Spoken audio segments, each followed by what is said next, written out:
Also true. Also, penis line's coming back on spring. That's the first thing they heard. Oh, we're live? Oh shit! Hey Whoops. everybody, welcome to the KOA podcast.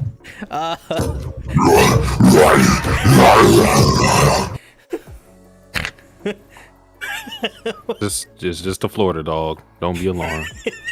Down boy. Does it have music accompanying it?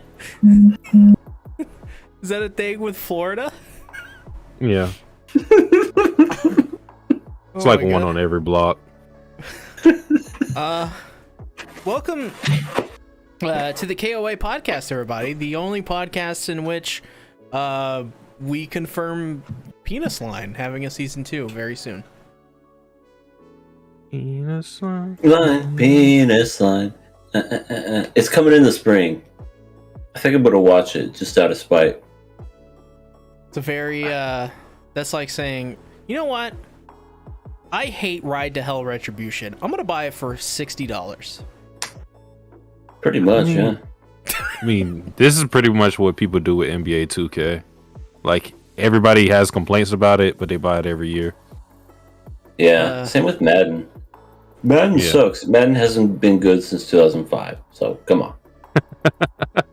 Decrepit Storm says that was like every noise possible in the space of 15 seconds. Pretty impressive. That should be Yeah, like a but- Jujutsu Kaisen domain expansion.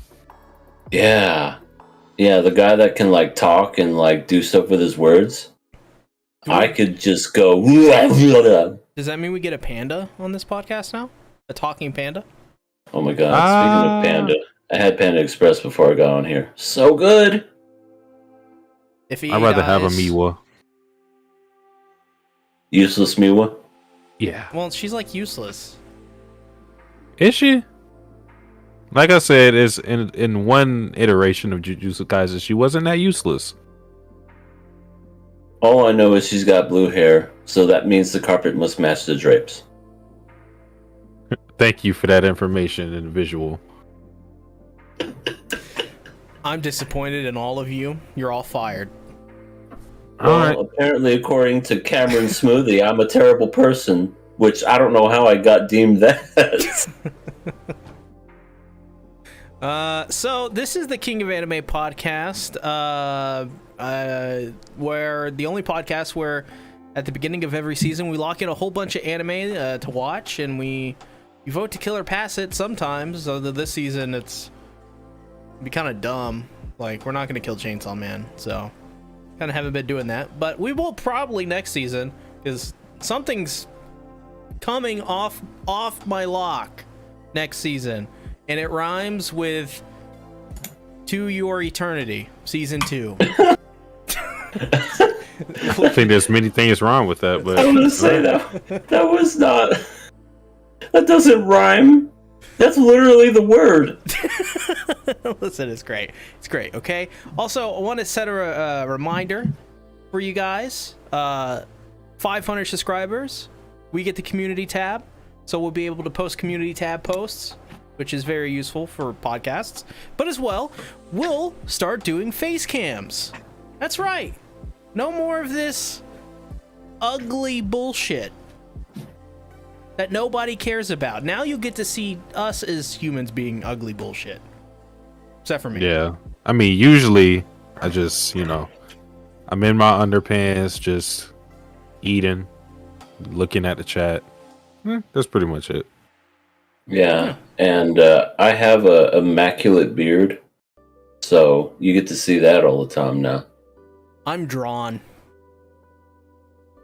Yeah, I don't yeah, exist. but I mean, shout out to the people that have been subscribing lately. I swear we've gotten like 10 subscribers in like a week.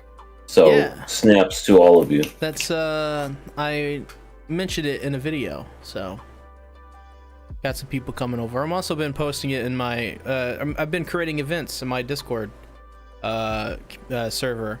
So when Is you go that to my why we have people watching? yeah, before the show, yeah. So if you go to my Discord server and you join it, at the very top left, says happening now. King of Anime podcast. There you go. And then there's a link. Click on it. Send you right to us.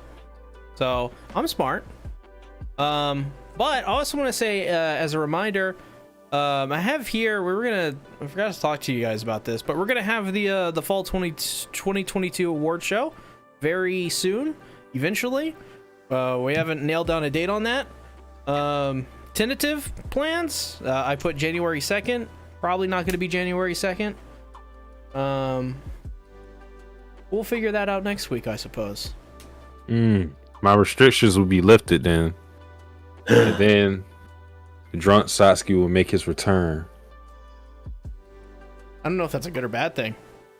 It's always a good thing. When has Drunk Satsuki ever been a bad thing? I've never done anything bad as Drunk Satsuki. Never. Well, there was that time in Miami.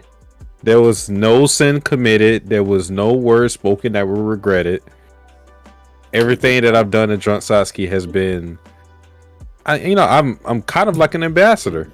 I mean, you literally said you were going to run on a presidential campaign of hate and tyranny and chaos. And how is that a bad thing? I think you also put racism in there too. I mean, it's no different from what our political, politicians are right now. Listen, At least I'm honest. That's true. That's true. He's an honest racist. Something KOA can get behind. What the fuck? Why be covert? Let it out. Decrepit Storm says also campaign on Power's 100% sales tax. Ah, yes. Need that, of course. Yeah, she could be my VP. Until she gets scared and runs away. VP of not taking showers. Oh, she's more of the pee-pee and poo-poo. This is true. Well, I guess it's time to get into viewer questions. We have a total of, wait for it, 22. Drum roll. Well, I mean, I kind of did the That's a lot. But yeah, it's That's like all the questions in the world. there's no more that could possibly be asked after this week. Like, it was that much. You just have to remove like the question mark out of the alphabet. Yeah. No more. Yeah, All right. we filled the quota of questions for eternity. We can let questions the rest. I'll read the first one. Does C Tactics love Vladilena? That was not the first one. It wasn't even in here. It didn't even happen. Yes. The answer is yes. Thank No, you. No, Decrepit the answer is Storm. no. And then Satsuki as well is trying to get people to say that I love Kobeni. No. Nuh-uh. I'm not trying to get people to Listen. say that. I'm trying to get you to No. admit that. No, listen. Listen here. I saw somebody on Twitter call Kobeni Benny. That's my name. She's stealing my name. I mean, you guys can just have matching names. I'm waging a war against Kobeni. She's gonna lose. She cannot defeat me. I have a Maybe. Did you watch The Last Chainsaw Man? I think two people owe her an apology. She'd be lucky to look me in the eye and survive. Oh my god. All right, badass. We see you. She would be lucky to be in a 500-foot radius, square mile radius of my location and not be turned and disintegrated into dust. All right. So you drinks have on been you. warned. You have been warned, Kobeni. Stay away. Stay very far away. Cameron Swoozy said I was out sick this week and bored as fuck, so I periodically send in questions. All right, so we know the perpetrator. All right. You always give us great multiple choice ones. Decrepit Storm says the day C beats Kobeni in a fight will be the same day Power takes a shower. I agree. Cameron says C Tactics will use his special move, the ultimate EA math attack. I bet Power smells like Oh my god. salt and ass and BO. I think she spells like Tostinos. If that's your description of Tostitos, then okay. Probably not pleasant. Oh no. Yeah, could you imagine just being in the same room with her? She's just like, taxes and power and me. Go take a shower, you stinky ass. Grandpa Storm says, watch out. 36 divided by 2 equals 16. That's a good one. Is that what that was my my drunken math? I think I remember that. Anyways, maybe questions. I was sober. I don't fucking know. First question, real question. Who is your favorite in the Odinson family? Odin, Thor, Loki, and Hela? Hey, Hela? It's Loki, Hela? sir, not Lekka. Loki. Sorry. Thor. Wait. What's the question? Who is your favorite in the Odinson family? Odin, Thor, Loki, or Hela? Loki. I like chaos. I'm gonna pick Hela because that sounds hella cool. And litty like a titty. Next question. Who's better in your opinion? Nightwing or Batman? Oh my... I know. That's not what the question is. It's Nightwing or Gambit. What did I say? You said Nightwing or You said Batman. Nightwing or Batman. Oh god. Do you want me to read these? Listen. I got this, okay? I'm just thinking about ways to defeat Kobeni. With my Bankai. But it sounds like you're stressed then. I thought you didn't have to do anything to beat her. Yeah, I thought you had a 500-mile dick that could, like, smack her in the face or something. Or whatever you said. That wasn't even close! And you know it! Is that what she said?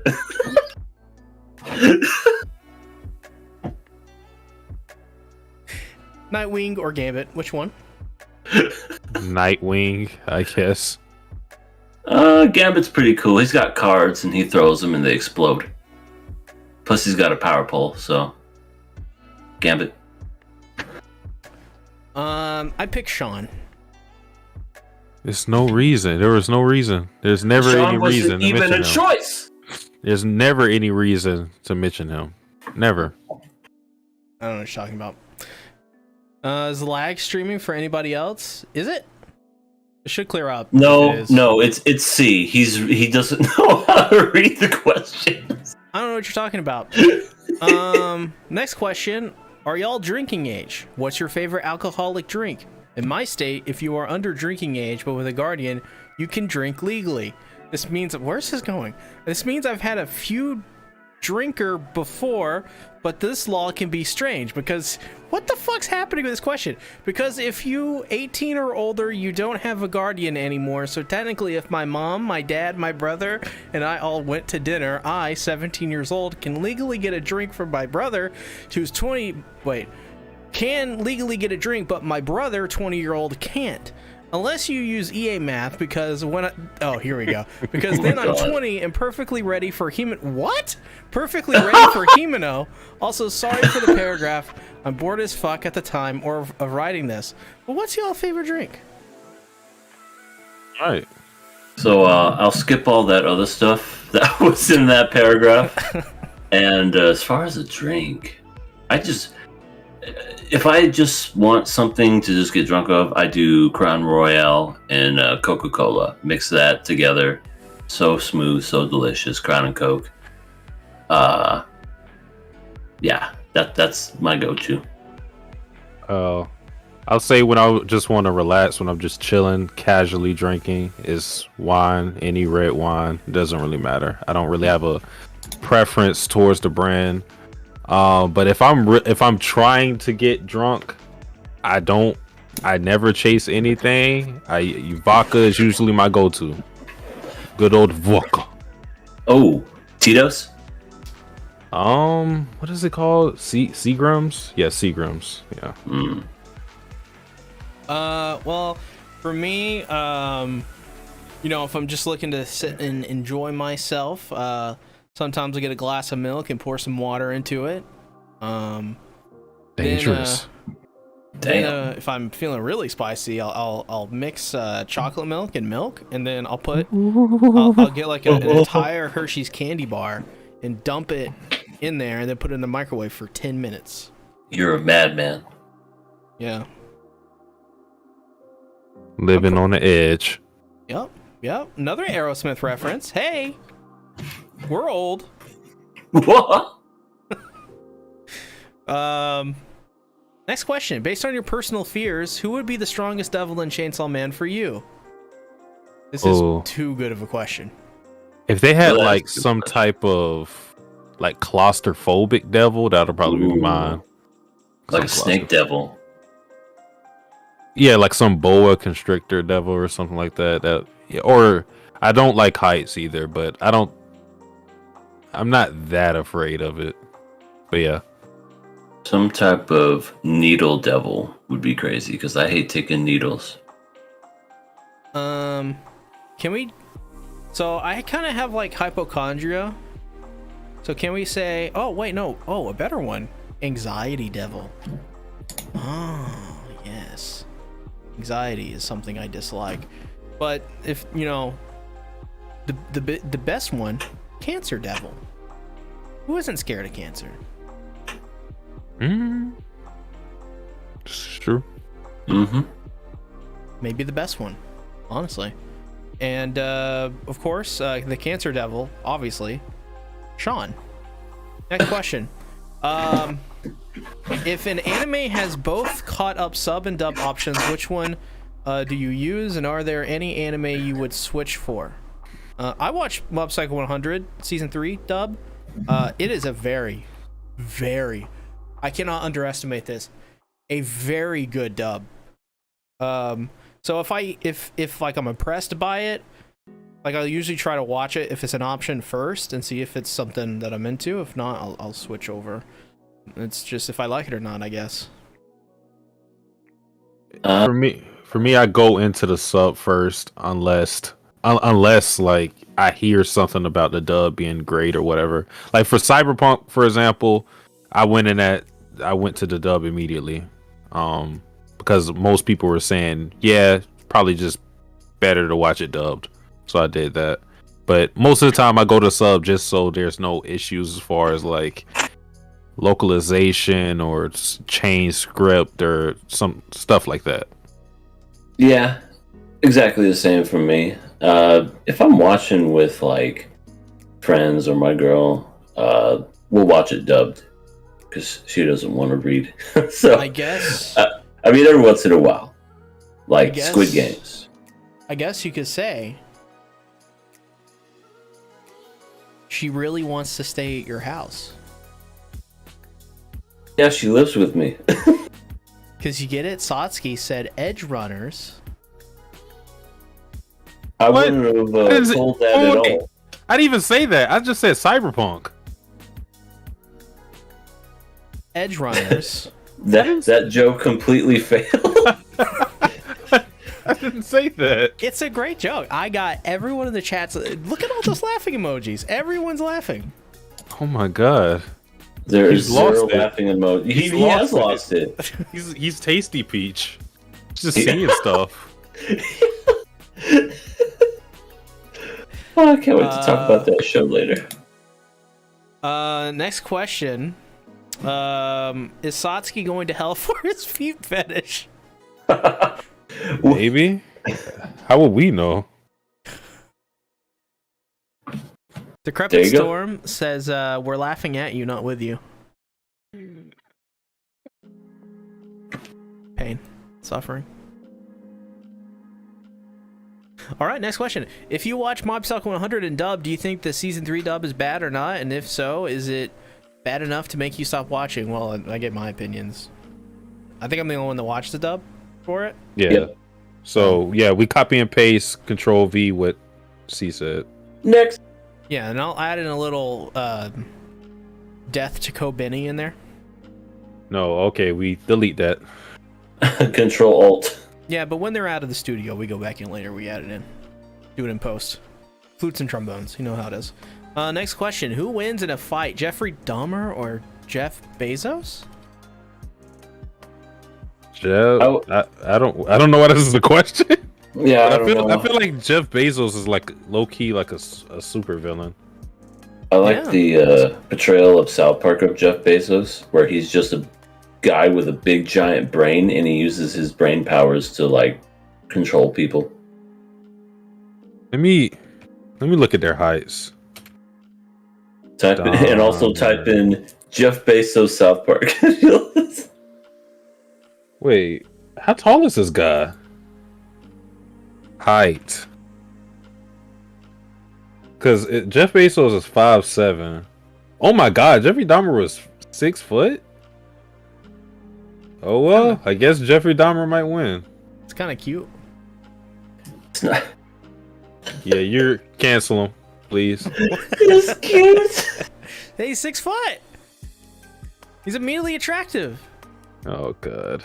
That's what Tinder says. Did you swipe left? See. No, no, right. No. What? No. Next question. What is your favorite final battle in the finale of Avatar: The Last Airbender? Aang versus Ozai, Agni Kai, or airship battle? I don't know if I pronounced any of those things right. The Agni Kai. The Agni Kai was Zuko and Katara versus Azula. I gotta be honest. I never finished Avatar: The Last Airbender. That's our next Nakama Club. It should be, honestly. It's up to Sasuke. Oh yeah, it's up to Sansuke. Oh wait, it's on me? Really? Yep, it's on you this because last season was Trigun, and that's what C picked, and then it's me, and now you again. It's like like I said in the chat, 2023 is going to be a double dose of Sasuke this year. All right.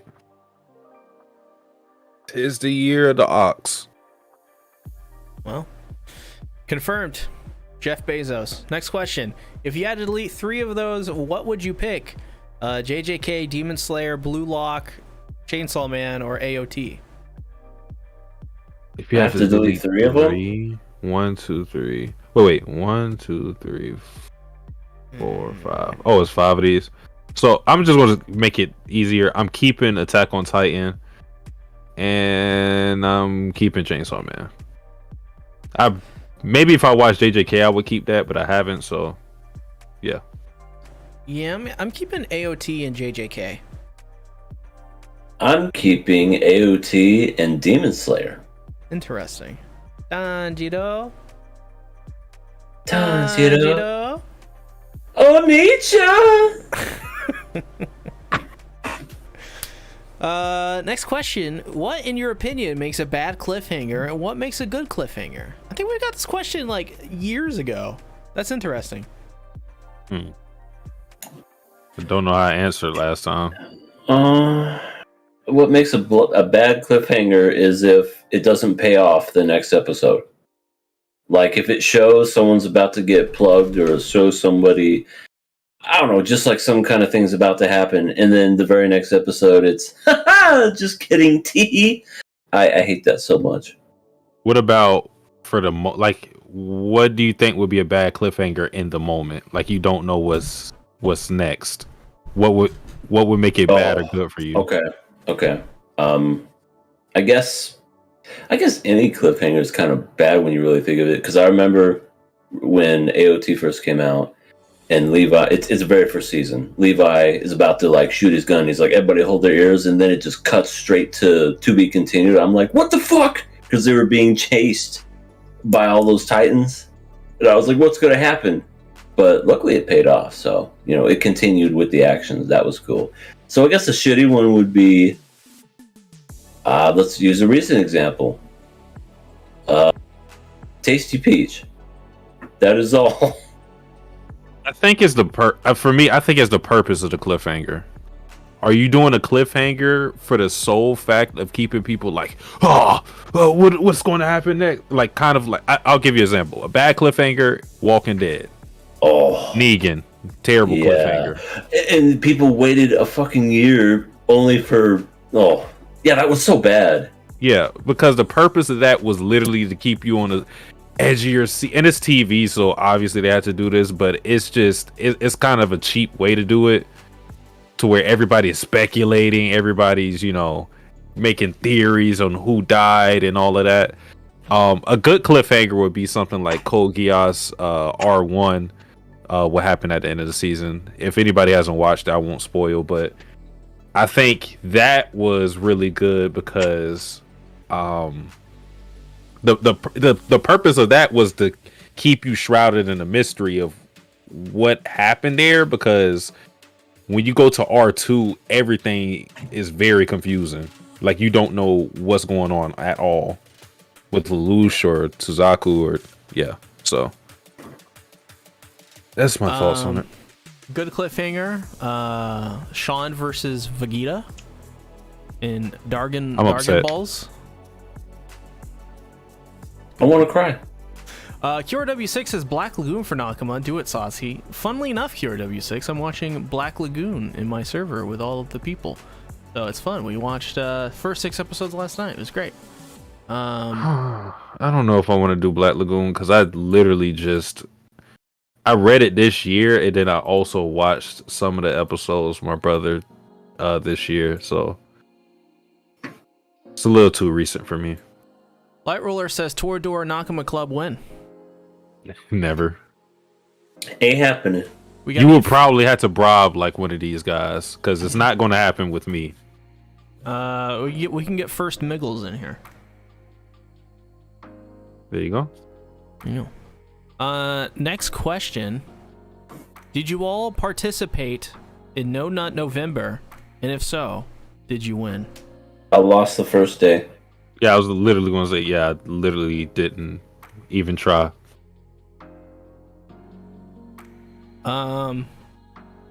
I've been too busy figuring out how to get rid of Kobeni. How to nut.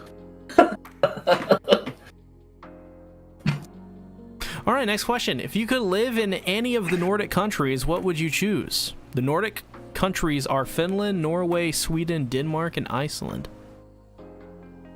I heard Sweden's beautiful. Sweden. Yeah, Norway. Always nice. Dead Snow. That's a Norwegian movie. Isn't there barely zombies. any crime in Norway? Or was that some other place? I don't know. I'm not too sure. It's probably somewhere in there. It's probably one of them. Norway's just a really cool name, though. Norway, bro. Yeah. I'm gonna surf this massive powder. What? I don't think that's how they say it, but okay. Next question. FMK, but if you choose M, you can't ever do the deed with her. Amber Heard, Hillary Clinton, and Docky from Demon Slayer. Oh, wait, let me read this. This is all awful. Why is? But if you choose M, you can't ever do the deed with her. Wait, what? I don't know. So if you marry them, you can't have sex. Wait, so what's the fucking? Oh, whatever. I'm what? marrying... What are these? There's what are these options? One of them is underage, isn't she? Isn't Docky underage? Docky's like 100 something. She's a demon.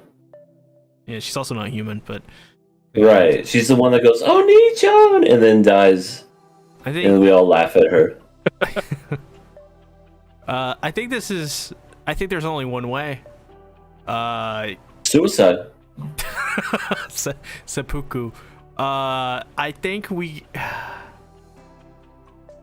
gotta kill Docky because we can't say we're gonna kill a living person. I don't think. I'll fuck Docky. Yeah, I don't agree with you. See, You don't got to say you're going to kill them. You know what? I but don't participate, and this is just too much. This is. I abstain. Okay. Well, I'll do it. I'm gonna fuck Ducky. I'm gonna kill Hillary Clinton. And then, well, maybe I shouldn't say that. They might know I'm listening. I'm sorry. Just kidding. But I'll marry Amber Heard because hey, I'm not gonna do anything anyway. So I mean, I'll just get her money and just do whatever. I didn't think about that's actually okay. Yeah, same thing for me. You could do the same thing with Hillary Clinton. She's like one of the richest people in the world. Yeah, but she's evil. So there we go. I agree with EA. Well, next question. Out of these four, who's the best representation of anti-heroism? Itachi, again, Eren, Light Yagami, or Lelouch? Lelouch, pretty good. Yeah, I would have to go with him with Light a good second. Yeah, I think that's a pretty good call. I think Light is evil. I don't think he's a hero. Like when he started, but then he just definitely went full evil. I feel like even when he started, because his whole thing was he wanted to become God of the New World. His cause was noble, and I know like that's a part of like being an anti-hero, but I think as something like he had bad intentions from the start, and he was willing to kill anybody, dad, sister, mom, it didn't matter. And the Death Note barely corrupted him, honestly. Like as soon as he got that power, it was already like, yeah. If I had the Death Note, Kobeni is the first one. Kobeni would survive it. Don't accidentally write Ben in it. You'll be like, oh shit. Next question. Who is winning a Keijo contest between the three of you? Oh, well. I don't know. I mean, he's got the biggest butt and biggest boobs. But yeah, I was going to say it's not just butt and boobs. I mean, I do squats. I don't know. Well, if you do squats, you'll knock us out. My legs aren't that strong. I don't know. I think maybe, it's pretty even. Maybe when we have a live panel, we'll actually have a Keijo contest and figure it out. I feel like I wouldn't win this. I'm not really confident in my Keijo skills.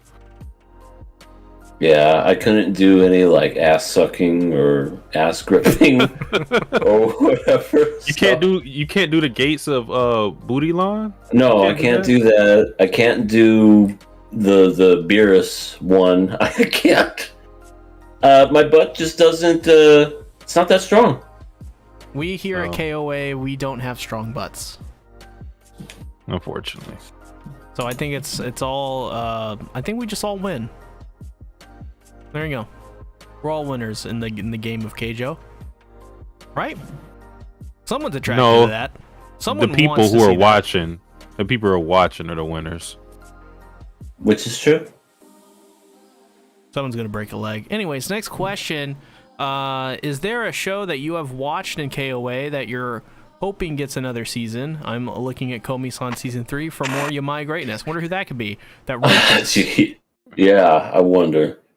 One that I've seen that I want to get another season. It's a good question. I have to think about that one. For the longest time it was Vinland Saga, but right, but it's already coming, so yeah. That isn't the only. Definitely not X-Arm. If that gets a season 2, we know cry. What we don't want. I mean, I will be there. I'm gonna say, can I just say it's not confirmed, so Chainsaw Man season 2, where we I'm gonna write in an angry letter to the director of Chainsaw Man, and I'm gonna say, get rid of her. And Kobeni's gonna die. Oh, okay, I know one. I know mine. You go first, Ia. My Dress Up Darling season 2. Not true. I would want a season 2 of that. I actually surprisingly liked the first season. I would want Rey Zero. Ooh, season 3. Yep. I would watch. Not on this show. Sasuke, we're doing our own thing. 3-0 is dead. It's dead to me. We'll never touch that show again. You'll have to create another channel. Plus, you'll have to do that anyway, since they're gonna strike you if you do. They don't like people talking about that show. Which, you know, good for them. They're a shit studio anyways. Doesn't matter. Next question. Out of these 4, who would you spend the night with? Lena, Mizuhara, Riaz, or Ichika? And what are the... Wait, who is Mizuhara? Is that Chizuru? Yeah, that's Chizuru. That's I say the best one, but I mean, no. Ichika, she's terrible. I would go with Rias Grimmery from High School DxD, just because she's the queen, or she's the king. No, she's the king, and then I can get closer to Aquino when I, spend the night with her. I actually feel like Lena's the best choice. So. See?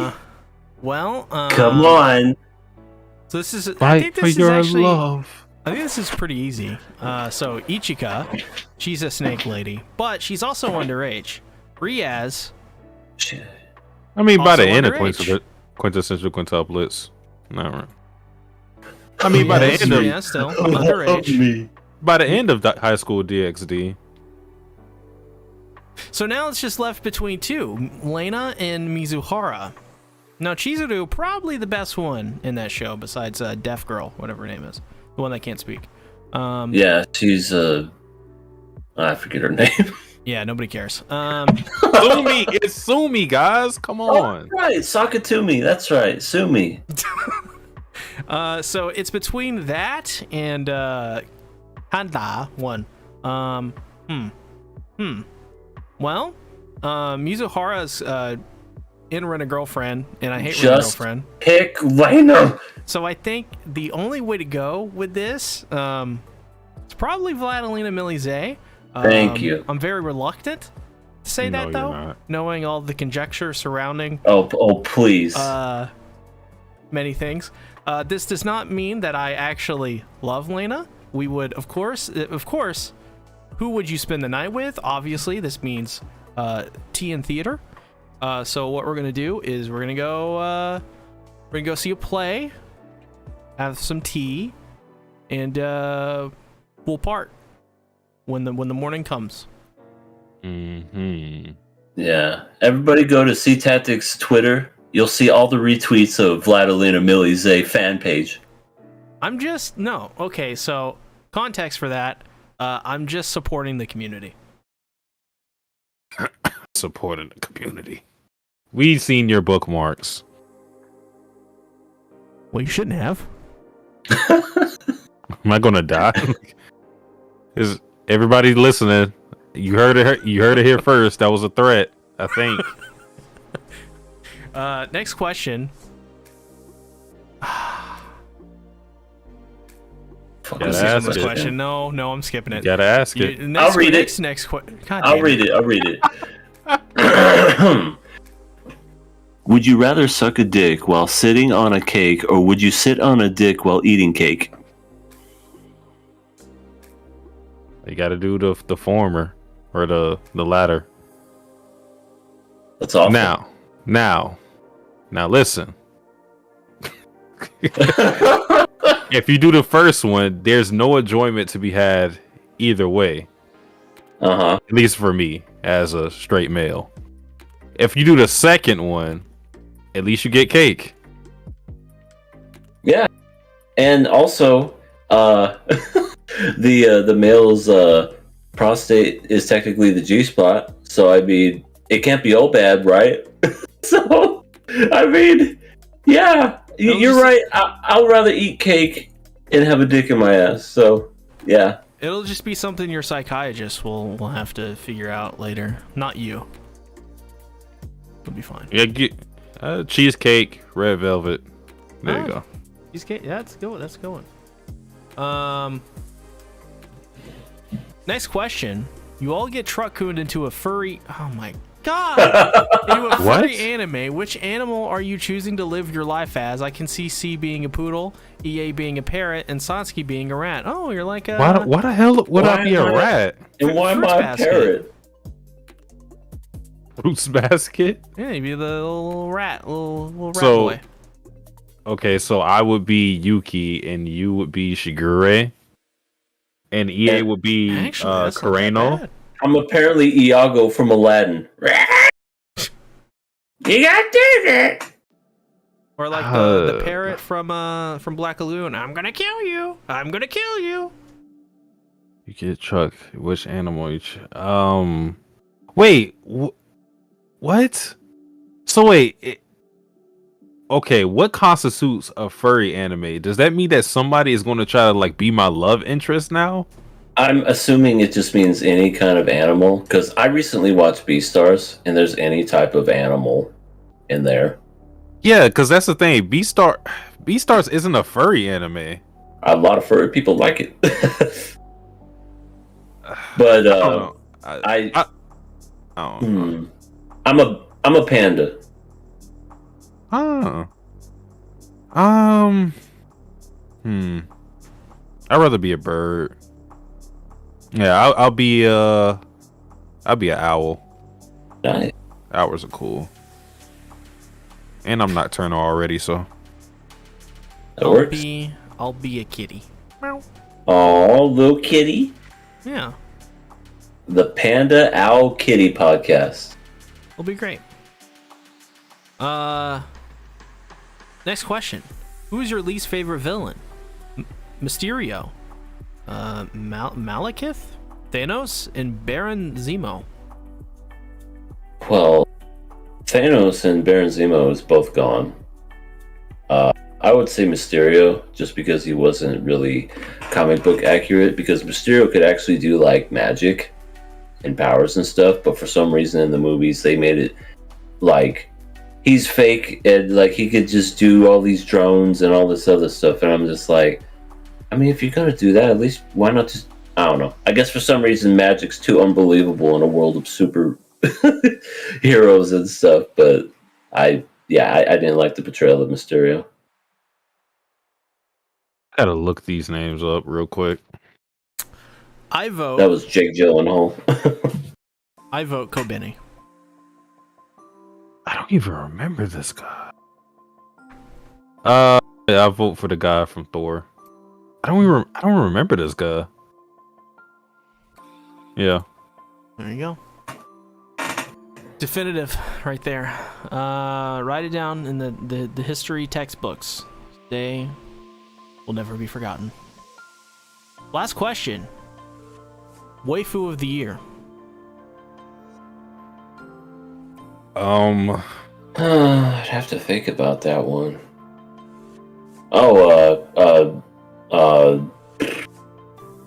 Fiona. Really? Okay. I mean, I'm just thinking right off the top of my head, I would really have to like look at the list of stuff this year. I liked her. I liked Maureen. I liked I don't know.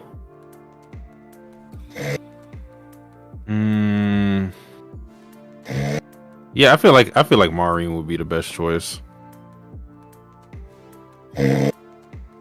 Someone phone dead? vibrating? What the fuck? What happened to EA? What's going on? EA? Oh, I'm sorry, I fell asleep. Wait, the waifus put you to sleep? What the fuck was that? He's not interested in these waifus this year. I was like, Maureen, your Fiona. Mr. Crabbit Storm. Man down. Saudi Tata.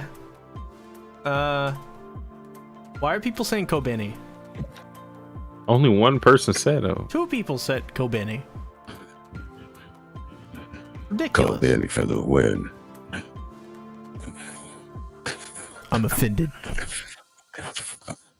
Listen. Yeah, well, my name's still offended. I'm gonna cry. Listen. All right. See, what's your waifu? Listen. Here we go. Got him by a technicality here. Attack on Titan. Oh God. Final season fuck. part 2. Terrible. You know who was in a flashback? No. Carla Yeager. That's right. We can vote Carla. You can, and then we'll boo you. I pick Carla. Boo. All right. So that's it for viewer questions. Thank God. I guess you guys want to talk about what we've been watching and playing this week, or? Hell no. All right. To the no. All right. Thank you, Kanye West.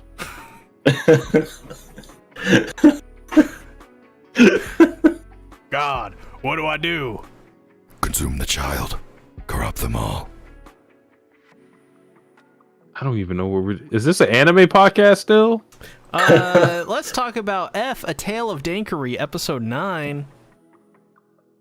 Okay. What do you think about this episode?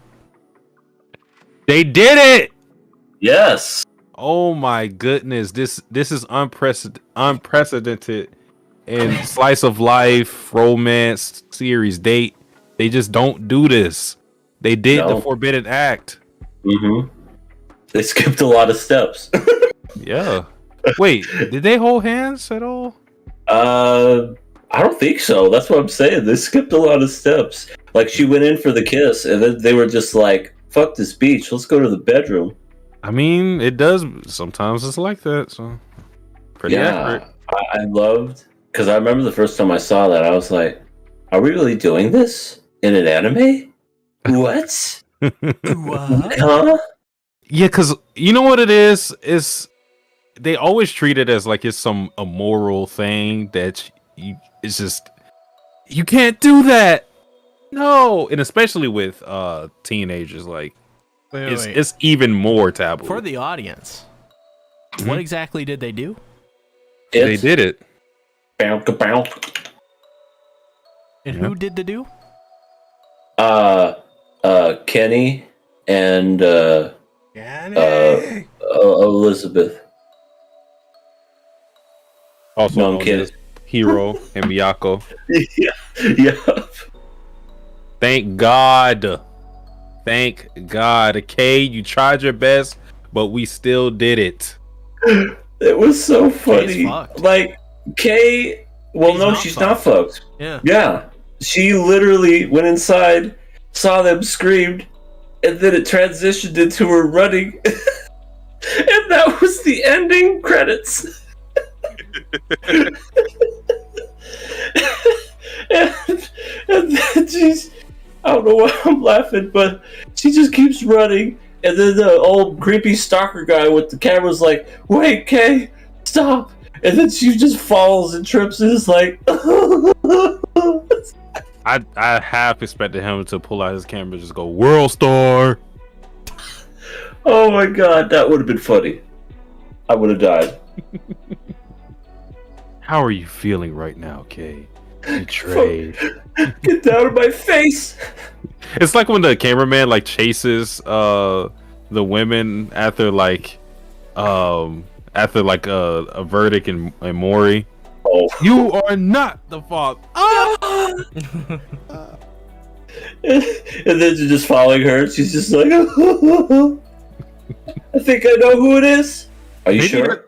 Maybe that's what his aspiration in life is, to be like one of those cameramen in Mori. Just a Maury cameraman. I have always dreamed of just recording people. You know, they have those. Yes. Jerry Springer, Maury. You got it. I want to record people at their lowest. It is what I strive for. But yeah, pretty good stuff with those two. I'm happy because I like these two together. It's definitely better than whatever K has to offer. You made the right choice, Hero. QRW6 says they did it all night long. Mm-hmm. He was in The there. funny.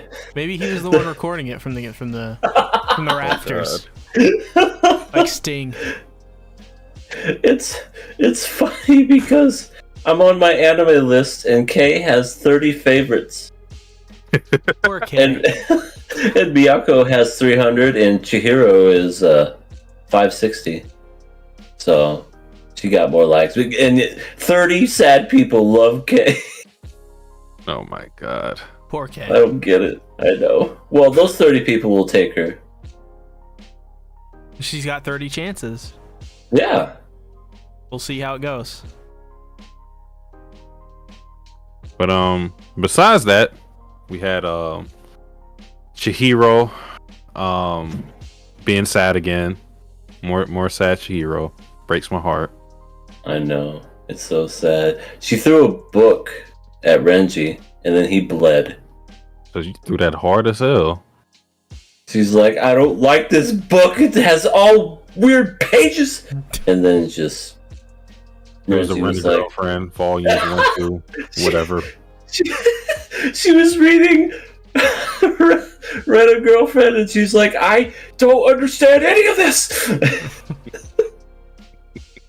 No, it's more like, I understand this too much. I'm too sober. Man. But something else I want to say about it. We had we had a little scuffle between Renji and The priest or whatever. yeah, that guy. He was like, "Why didn't you tell me?" He was like, I did. warned you." Yeah, I warned you. Now all you can do is choose to leave or suffer with her. Yeah, no, he's so moody. He's very gothy. He's so dramatic. He really is. It's like, and I understand what he was going with because, you know, Renji was just like, why didn't you tell me? Why didn't you try to stop us? And I think we discussed this not that long ago where it was just like, yeah, you could tell people not to get together. They got to experience it for themselves, though. Mm-hmm. You know, it's never going to be just, you know how when you tell kids not to touch the stove because you could get burned. It's exactly what it'd be like. Don't touch the stove, it's hot. Okay. And then you turn around for 1 second.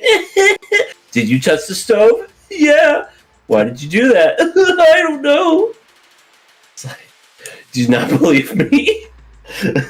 Apparently that was Nell's entire character arc in Bleach. She touched the stove. Is she? Oh wait. Yeah, Wait, she's crying no. all the time. Oh, I don't like her. Different story. Once again, I had to comment on this. Why were Chihiro and Renji at a cemetery? They're also goth. It's just, they always choose every time desolate area, nobody in the world besides these characters. I just gotta wonder, like, what do they plan to go to these places sometimes? Because they've ended up at the same beach like 8 different times. So, Chihiro, planning to meet up to talk about all of our issues at the cemetery this Thursday? We have to cry at the beach. We have to. Because this background it looks way too beautiful. And why were Renji and you like talking on the roof? Did you choose the most random places to talk?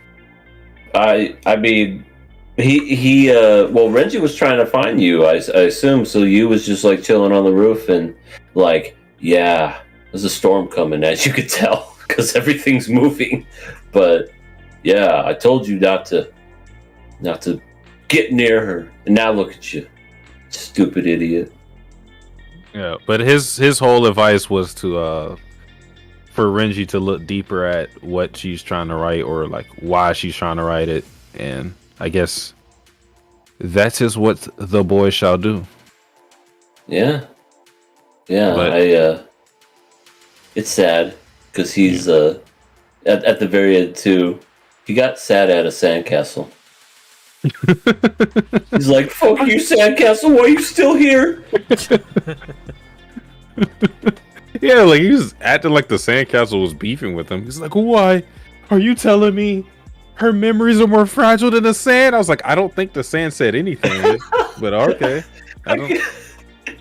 Somebody should take that scene and re-edit it and just have like the Sandcastle just in the corner going, "Dude, I'm just sitting here. I didn't say anything to you." What's it bothering anybody? And he just starts beating the shit out of him. Ow! What are you doing? His only sin was existing. Oh my God, I'm gonna make that video. Yeah, that's a KOA short right there. Yeah, I'm gonna make that video. Oh,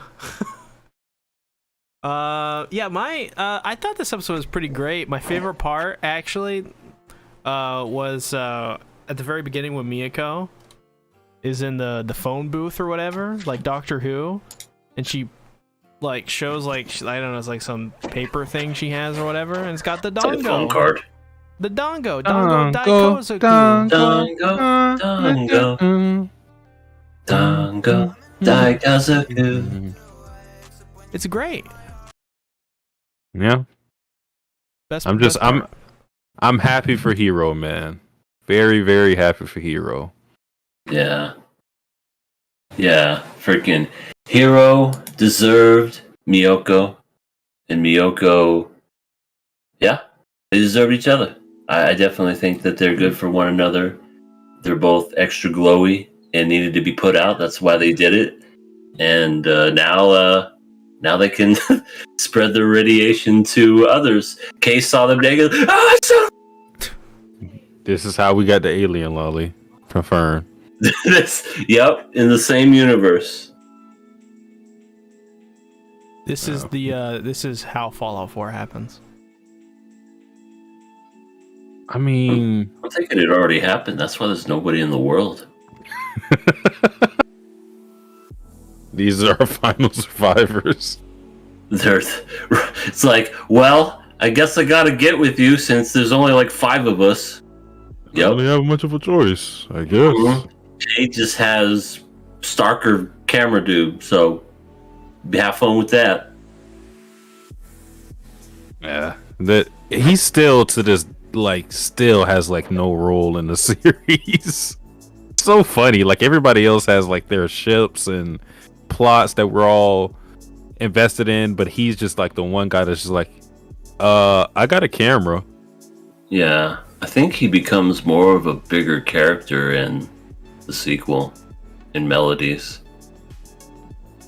God, it's been forever, so I don't really remember. I know other people become more of the main character in the sequel. Yeah, it's more of the adults time to shine then. Mm-hmm.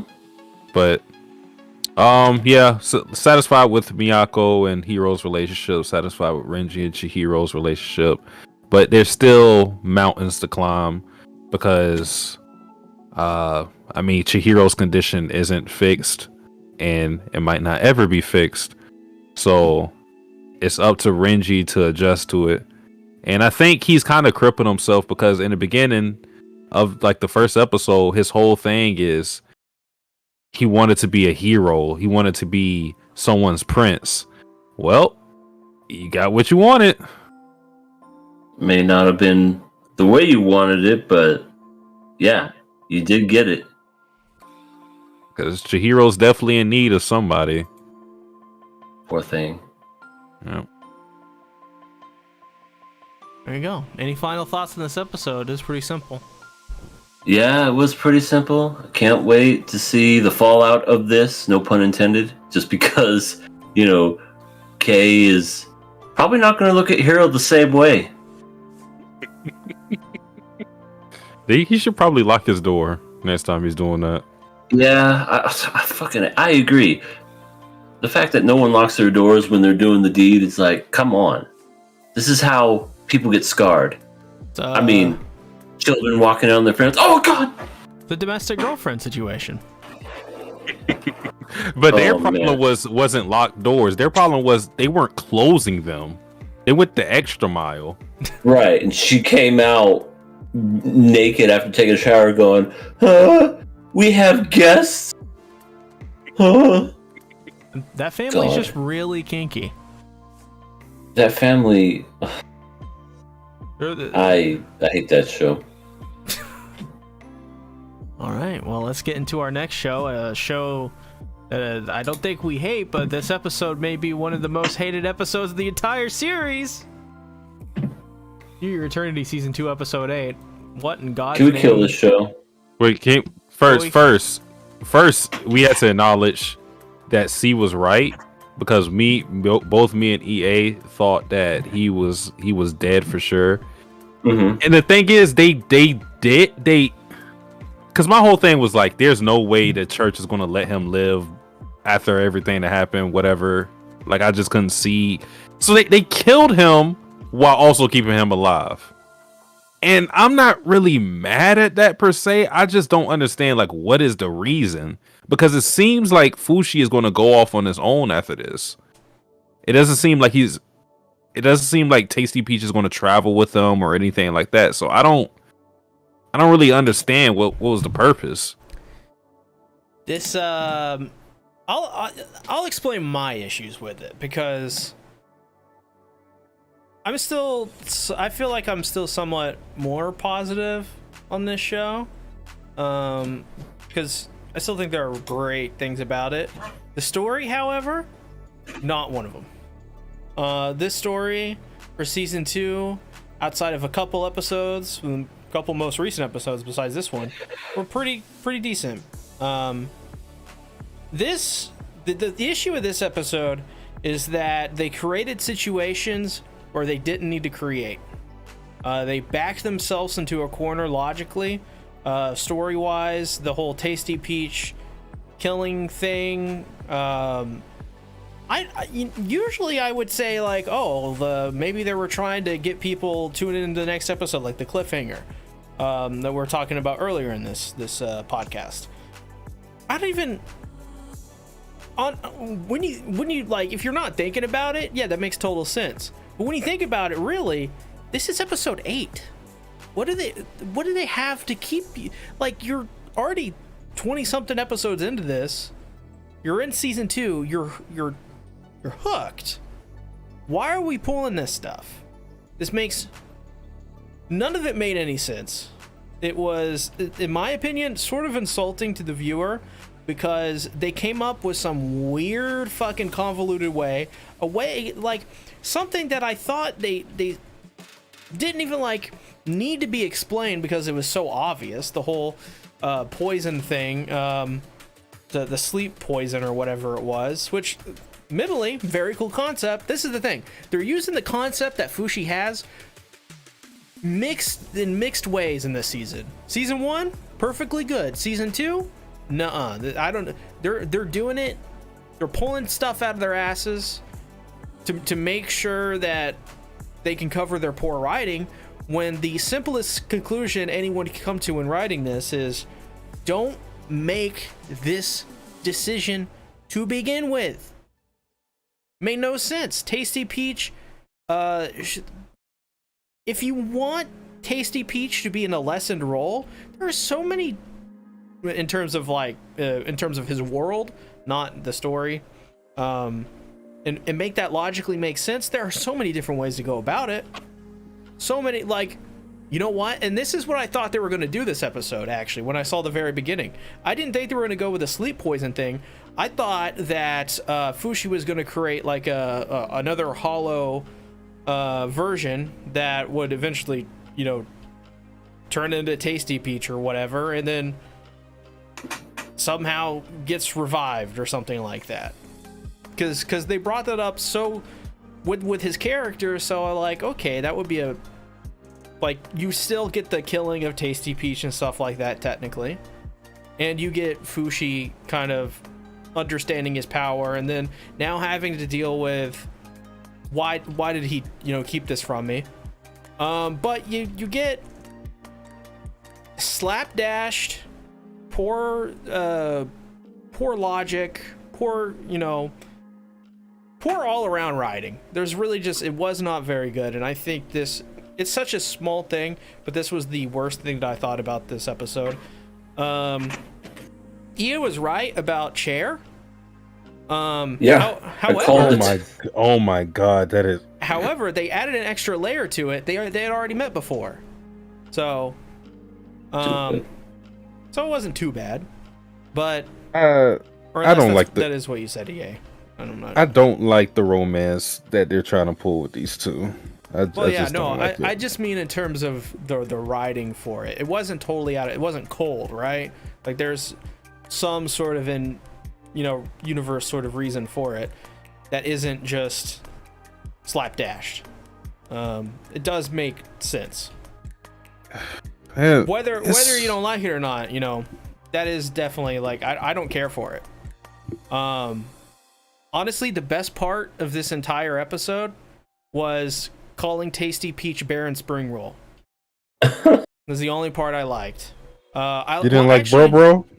No, bro needs to die. Now that I think about it, though, now I'm reading my notes, I actually do like the knocker thing. That was really interesting because now we know that the knocker can communicate on its own. Why not just cut out that Tasty Peach stuff and go to that instead of all this other stuff? Because the knocker was, we know it was sort of sentient pretty much ever since it was introduced, but now we know sort of like it has like a reason to it, and it's very like sort of reminiscent of the Flood from Halo a little bit. So that's stuff I'm immediately interested in, and they're trying to attack the Church of Bennett, which is a huge thing. So what was the point of this Tasty Peach stuff? It just weighed everything down and made this. Now we have multiple episodes of build to this, and it sort of invalidates a little bit what they set up with those handful of really good episodes that we had recently. I don't know. I definitely feel like this show, because I'm not locking the show again. This to me is a not lock worthy show, because I thought it would be a no-brainer. To Your Eternity season 2 is going to be fun, but once the next season comes around, it's probably going to get killed in its first week, unless it by then it fixes itself. But yeah, I don't see that happening about 4 or 5 weeks or however it's going to be. So once we get to like episode 14 or 13, just be prepared. The show's probably going to go. I'll keep an open mind about it, but very disappointing. It's not, and the thing is, this is not like the worst thing you'll ever see either. It's kind of heartbreaking, because this is season 1 of To Your Eternity was so fun, and so it was so good in so many places, but we're kind of getting mediocrity to a certain extent. And it's seeing what was before, what it's become now, makes it worse when it technically isn't the worst thing ever. It's kind of like recently with the Callisto Protocol. That game came out, people, the media is all like, it's the worst thing to ever made, and it's like, no, it's not. It's just disappointing because you expected another kind of like Dead Space game. It's made by the guy that made Dead Space, so it's heartbreaking. It's and that in of itself is even worse than having it be something bad, because there's that built-in expectation that sort of it has that place within your heart and stuff like that soft spot, and it's sort of like almost not a betrayal, but it sort of feels like it. Yeah, it's a 7. It's a total 7 out of 10, and it should be like a 9 or an 8, but it's not. At least so far. They say the opposite of love is not hate, but apathy. That is what I feel towards the series. I just don't care. Like I watched this episode. I wasn't mad with a lot of things. It's just I really don't care. I don't think I've connected to any of these characters so far. Like with To Your Eternity, even with the first episode, with the guy whose name we didn't know, and we still don't know. Like that episode was gripping, and it made me go like, yeah, I'm definitely going to stay locked into the show. And then we have March, and then we have Perona, and I know like people don't like Hayase, but I like Hayase as a villain. And then we had Rain, and we had Gugu. It was so many different characters that you liked, and you were invested in like the mini arcs that they had. And I just don't think Tasty Peach, Toto, and Bald Head Guy are doing it.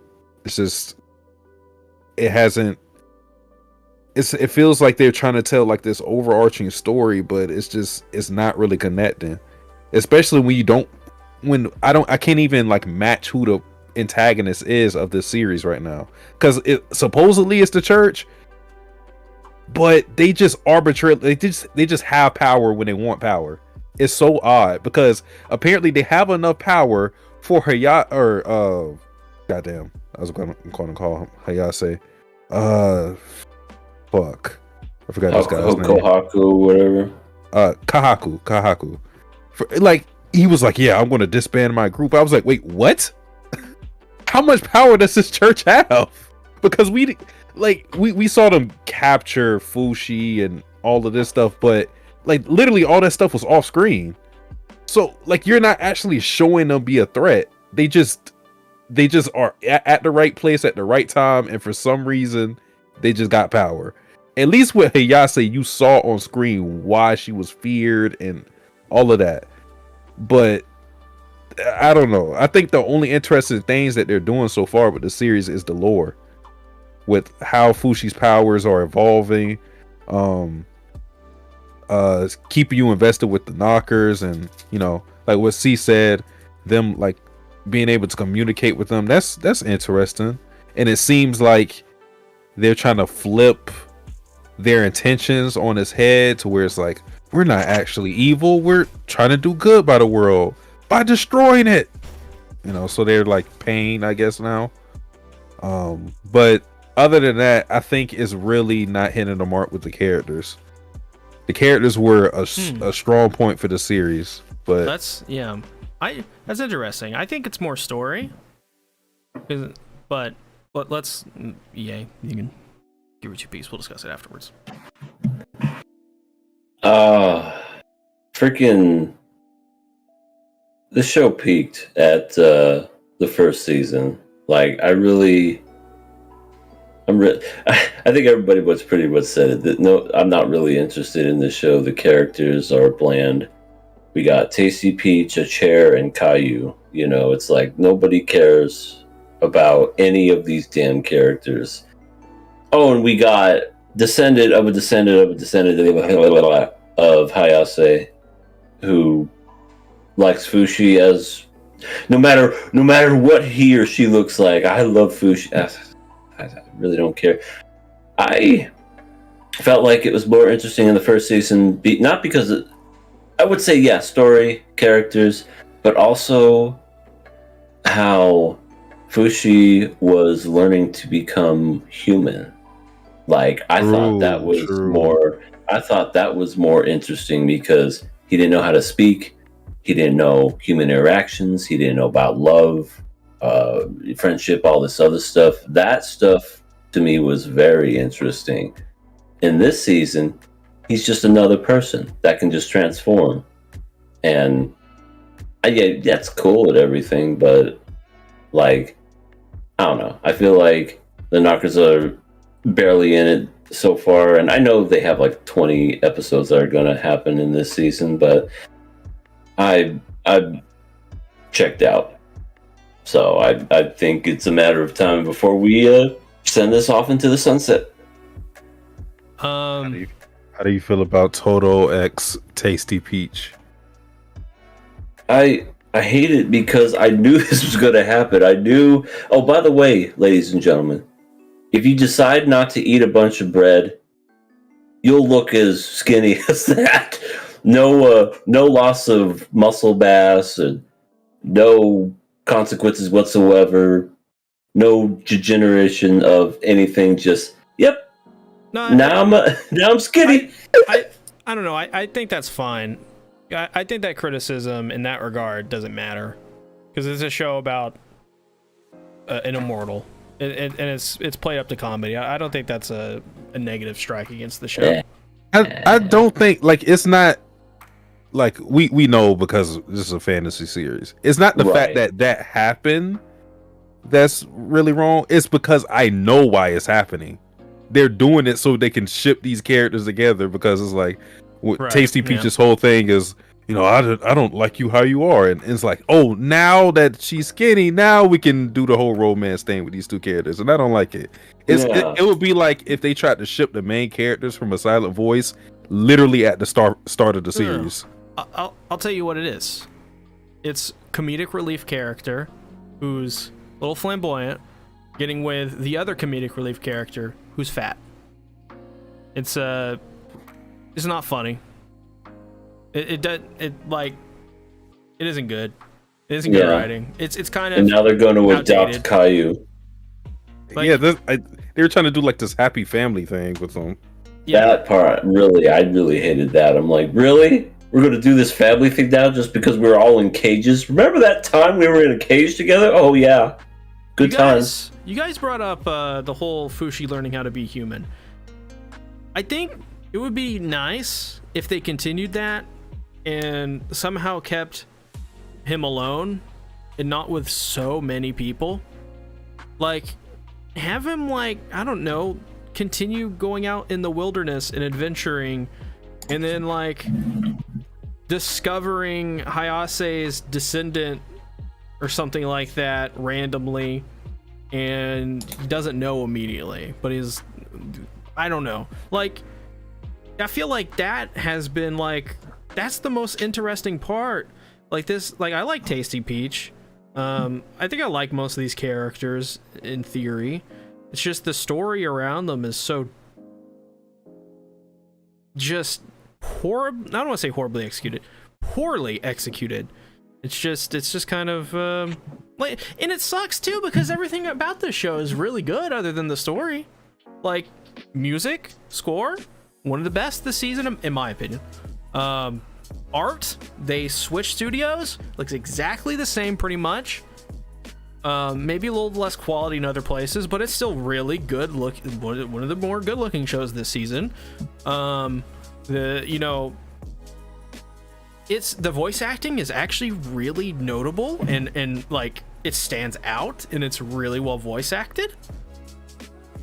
And some of the ideas they have in this are really nice, but it's just, it should have just been Kohaku and Fushi and the Knockers. Should have just continued that. We don't need this Tasty Peach stuff, but I guess we can just, we're stuck with this series for like another 4 weeks or something like that.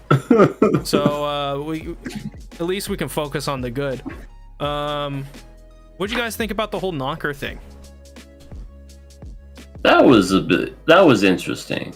It's a shame it took this long to get to that sort of thing, but I did think it was interesting because not only was Kohaku trying to kill it or remove it or something, but the whole communication thing, and I guess there's a war between the Shadow Man or God or whatever he is, the Black One, which is the probably can't say that, so right. But him versus Knockers, and their whole thing is, oh, let's get rid of everybody because you're mortal. How dare you be mortal? You should die and be in peace. Okay. Yeah, because their whole thing is they're freeing the souls. They gave it another name. I forgot what they called it, but fa. That's what they called it. Fa. They're freeing the fa from our bodies. Free the fa. That's interesting because like up until this point, the Knockers have always just been like this mindless entity that we like from our perspective, they're just killing people. That's really it. It's not like they had any thoughts, or we knew what was the purpose. It was just there it is, mindless monster that we had to defeat. But with this episode, it's more onto that to where it's not a malicious thing. They still have to be stopped, but it's an added layer to it to where it's not just it's not black and white anymore. Yeah. Like I said, I compare it to the Flood in Halo. It's very reminiscent of that. And if that is the case, that I think the Knockers have become quite interesting, honestly, which is really cool if you think about it. Because in the first season, I think one of the weakest part was the Knockers, because they were kind of mindless. And this episode definitely went a long way to develop that force and that faction. And now it's kind of like, well, I don't really know what, I mean, you kind of know what to think about them, but you don't, your mind's not exactly made up. There's a little bit of doubt in there. And not only that, there's even more to think about, like they're sort of oppressed by some sort of force or something like that. The black one, which is, the guy we've been with most of the series, like the narrator guy or whatever. But yeah, that's interesting. I'm actually, that's one of the things I'm most excited for. Continuing on from this episode is that story thread. Like, what the hell's going on with that? So yeah.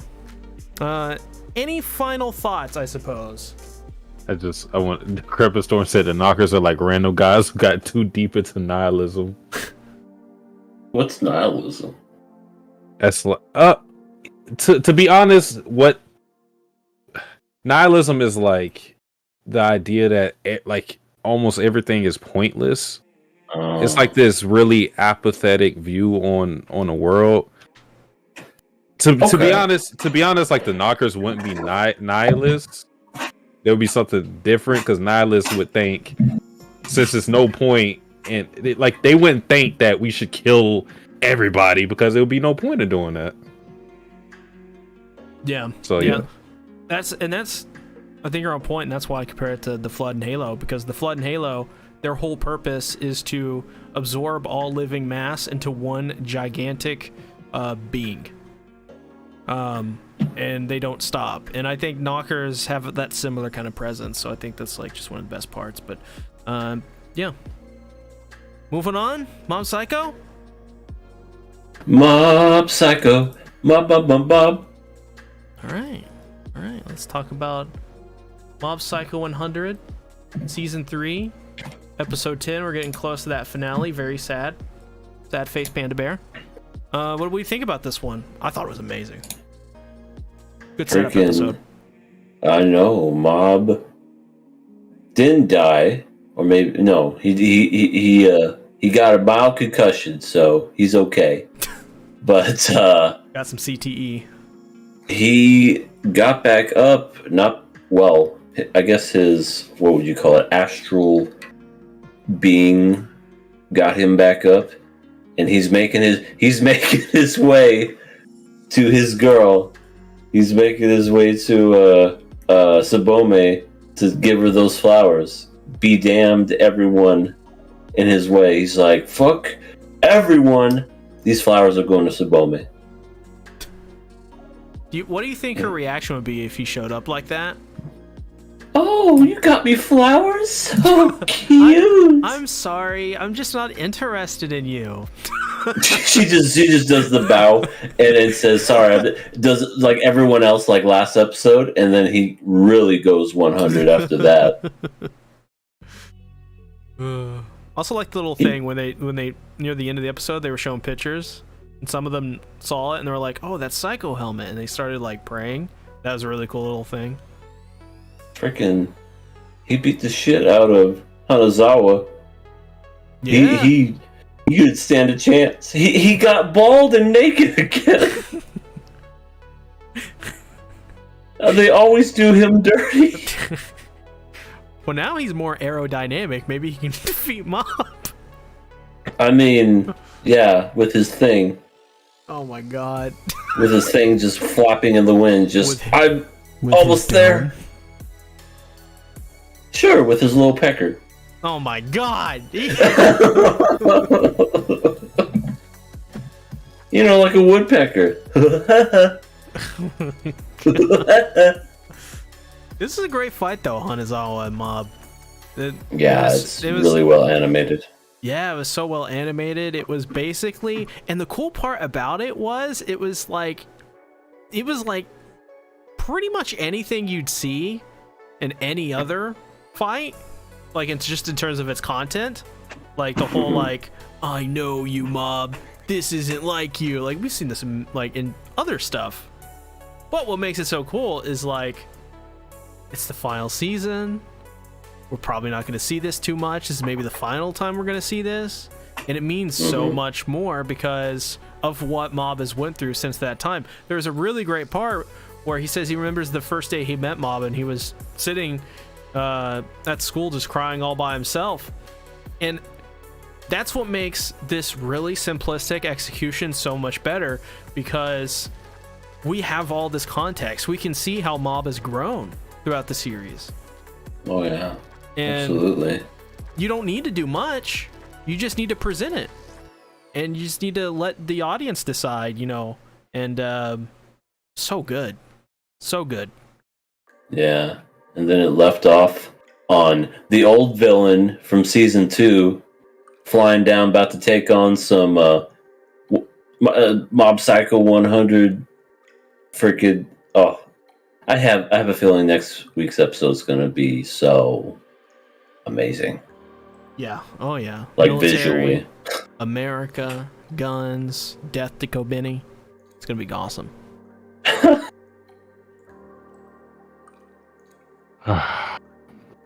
I have different opinions on this episode. Uh-oh. Yeah. Like everything as far as like the animation, like, you know, typical Mob stuff, the stuff that we usually praise, A+, have no issues with. But how we got here is so odd. I don't understand like how all of this happened from Mob getting hit by a car. Like that for us, for that to be our springboard into all of this is so insane. And Mob has built up great credit with me, so I want people to realize like I'm more on a wait and see with this. But as it stands right now, I'm just like, I don't know if I really like this, because anytime we had, you know, Mob go 100% or question mark percent or anything like that, there was build up to it that was emotional and I was invested in. But this is literally just some random event, and because of that random event, all of this destruction was brought about.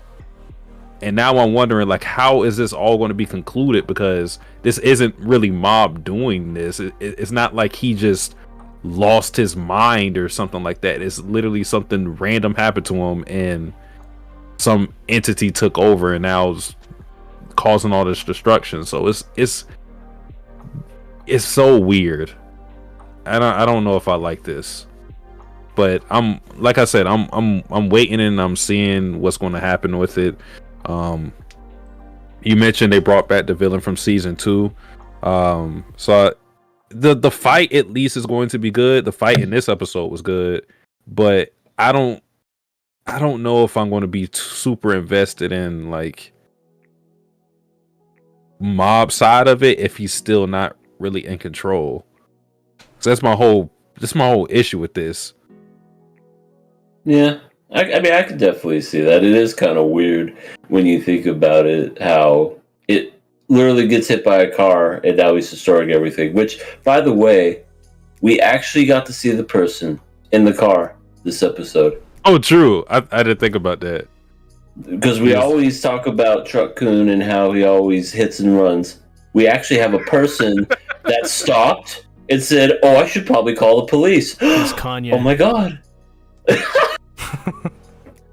Yeah, you usually don't get that. Usually it's like, yeah, the whoever is driving the car or truck is like some mindless it's like some faceless entity that did their job and they're gone.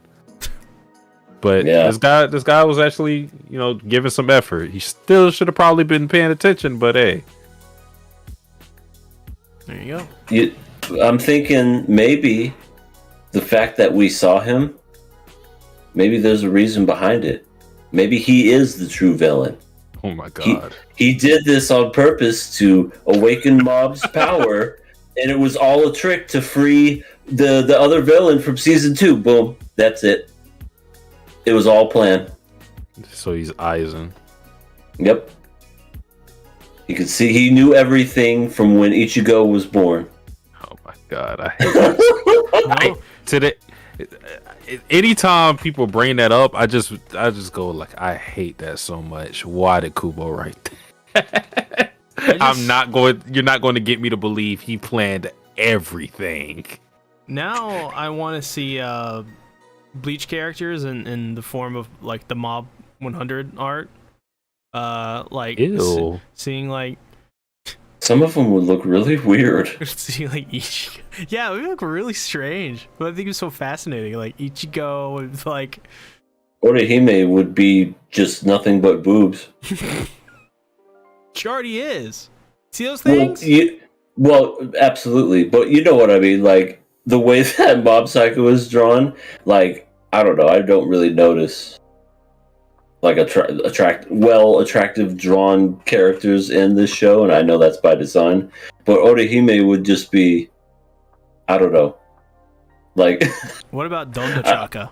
I gotta find a picture, but I'll tell you. What about Donda Chaka? Best character in Bleach. Who? Exactly. That's my point. I guess any final thoughts on Mob Psycho 100? Also another very. This is a lot. This is fight for most of it, so. Yeah, it was really just the Hanazawa and Ma fight, pretty much. And that's the thing too. I feel like from that attack where they were like in the middle of all those buildings, someone should have died from that, because he didn't get to use his barrier on all of them. They actually did, like the buildings collapsed on him, and then he used his powers to like dig them out. What the fuck is this? Yeah, that looks like Rangiku. That would be Orihime or Rangiku in Mob Psycho 100. That's exactly what she'd look like. Oh my god. You know what? I'm glad you guys really shit on Rangiku so much, because I remember when I was reading through it. I'm reading through it again for upcoming Bleach videos coming back, and it really helped, because I went in expecting the worst shit ever, and I left with, oh, cool, whatever. I mean, yeah, just don't get high on that character. It's just cool design, boobs. That's what you get. Yeah, and I still like her, just not because she's a good character. I honestly, I really do think she had potential. Oh yeah, absolutely. I think all the characters had potential, but you know, jiggle physics for the win. I cry.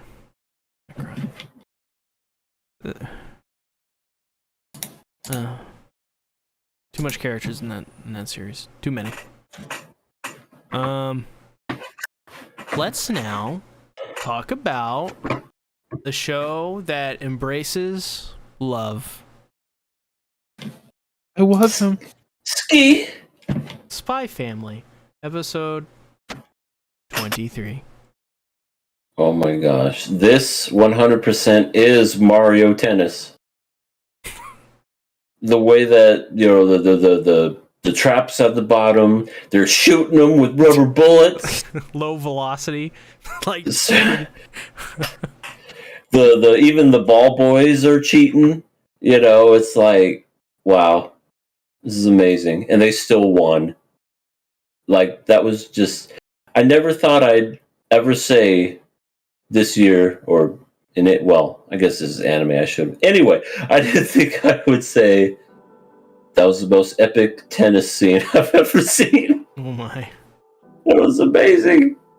Oh yeah, the animation went, especially like towards like the last portion, the whole Yor Fiona stuff. I don't really want to get into that yet, but like the animation looked great there. Yeah, that was beautiful. The whole, yeah, Wits and Clover, they're doing good. They're doing good this season. They're doing good stuff, and this was all well done. I love the I don't know what else to say other than that it was, they just owned these people. They were just like, you were gonna beat us no matter. Oh, I think that's what it was. The whole I'm working off a hangover. I'm a little drunk. I'm a little drunk, working off a hangover, and he's owning their ass. It's like I would be a little suspicious of that, to be honest. It's like Jordan with the flu game. Oh yes, the epic flu game. Oh my god! And, I'm sorry. Oh nothing. I was just gonna say, I was a believer of Gatorade after that that commercial with Jordan. Oh, bro, fun times. At the very beginning of the episode, his signal for him to fire the bullet or whatever is him like moving his tongue, like licking his upper lip. I was like, it's the funniest shit. I laughed out loud. It was amazing. Yeah, that was pretty funny. Freaking. He even wore a bulletproof vest. Like, what the fuck? Yeah,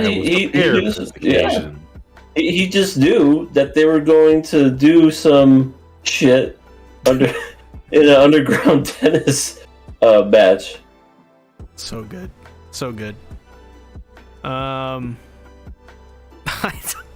Like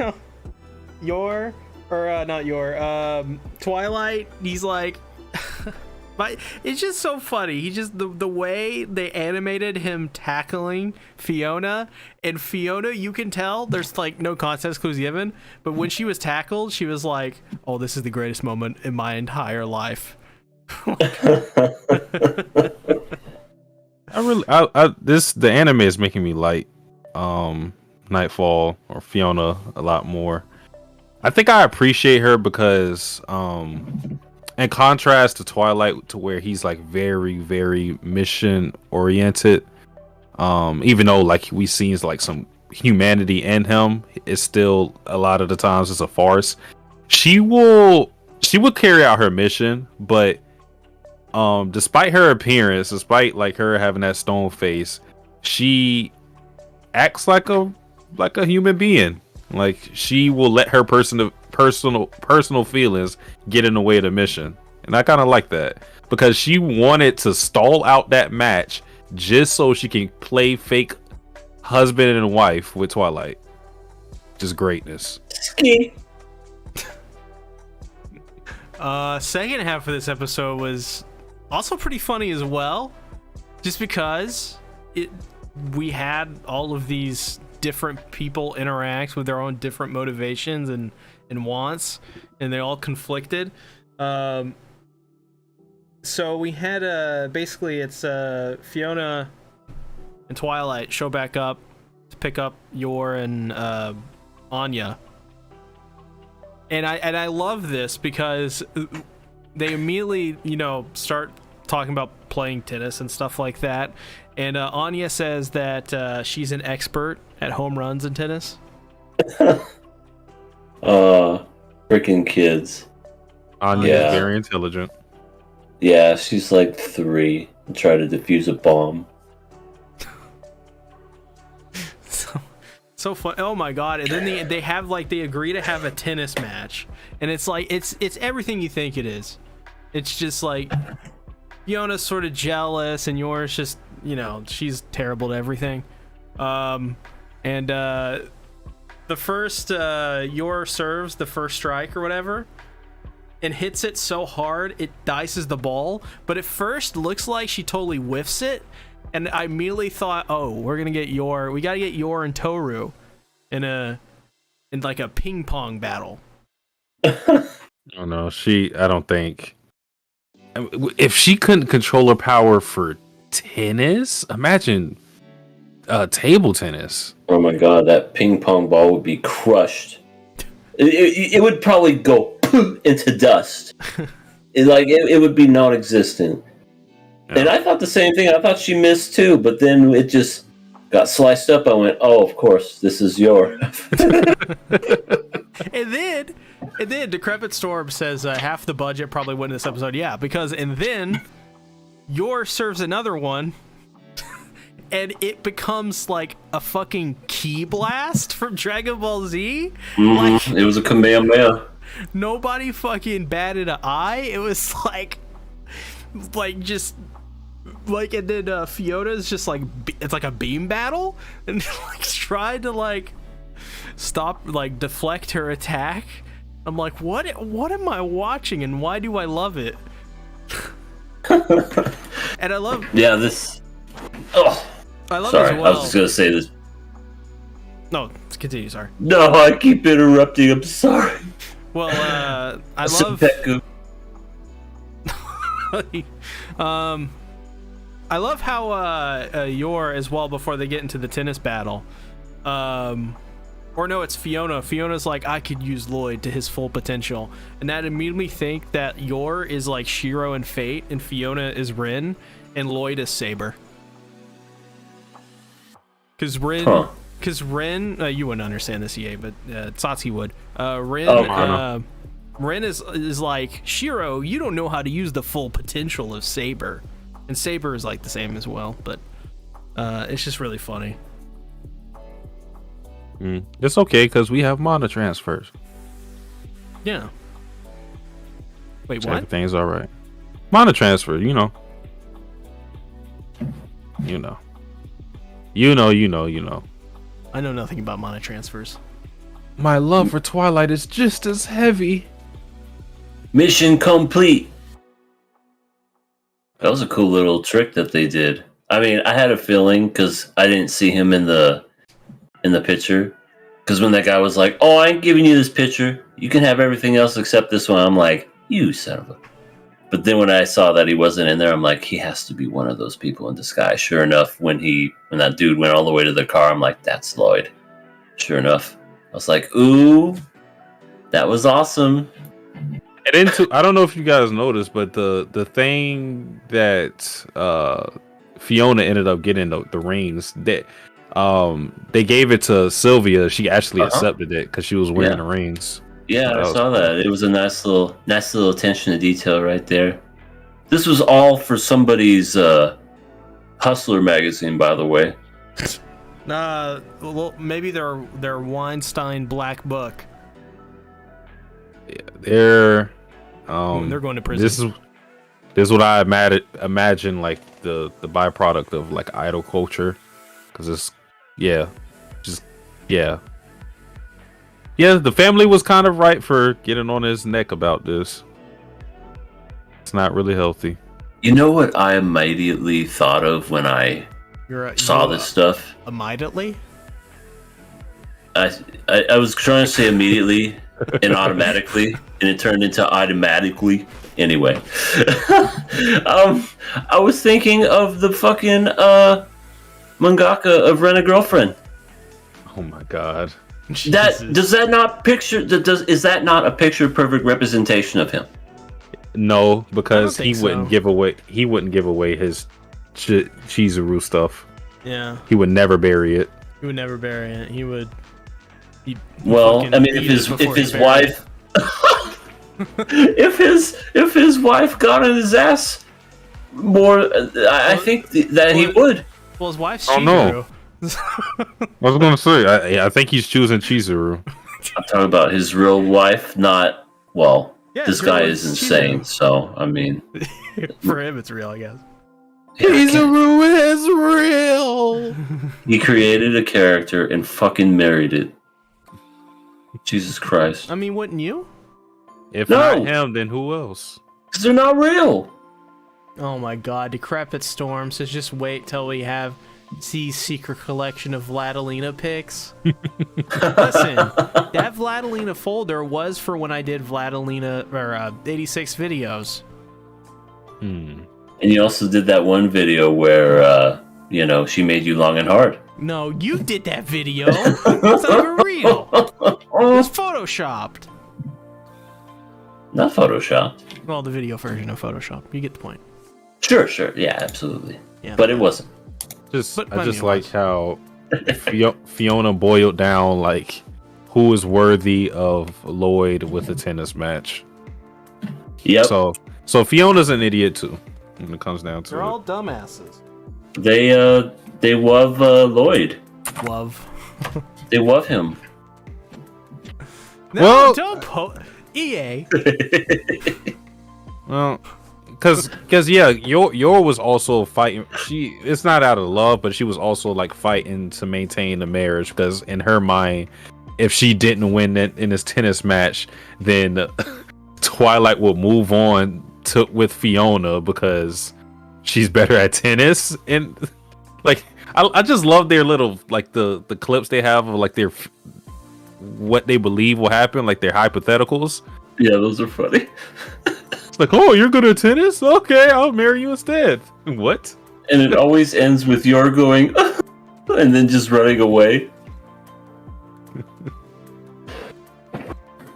Yeah, this is how you prove you're better than someone. Beat them at tennis. Yeah. Trust me.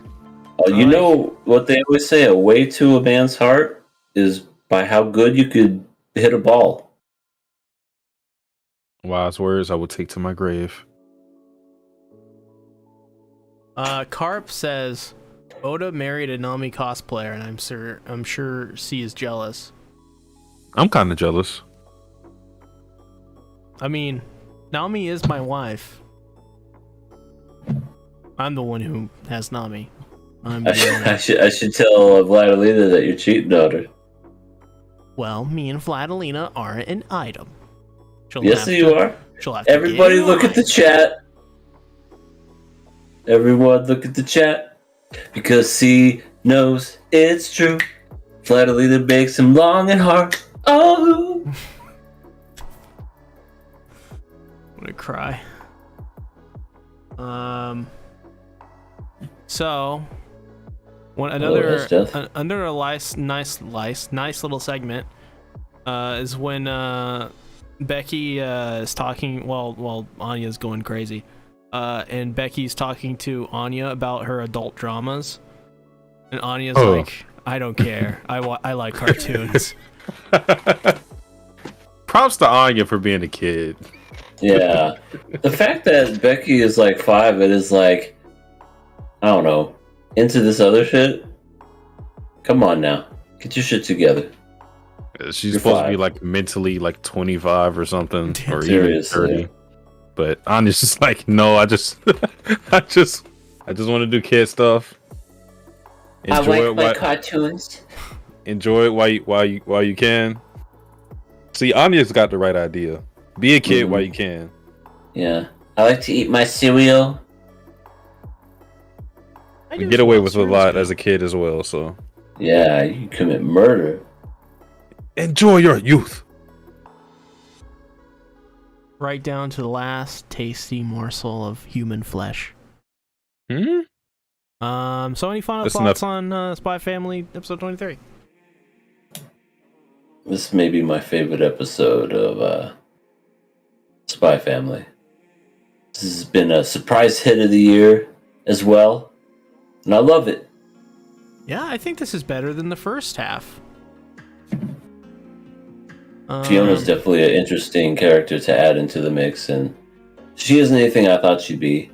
Because when I was thinking she was just serious the whole time, I'm like, okay, she's just going to be one of those. But then they added the whole love element. I'm like, oh, okay, she's one of those. I also think she isn't like. I think that it's real easy to mess up a character like her because a lot of characters fit this archetype to where it's like the extra or like the new girl in this love triangle, and they kind of make them a little overbearing, but they make it funny because she never shows her emotions. We all know how she's feeling, but nobody else knows. Like when she's on the court thinking about, she's fantasizing about Lloyd, and then Lloyd looks over to her and is like, oh my gosh, she's thinking hard. Like that's a good way to do it.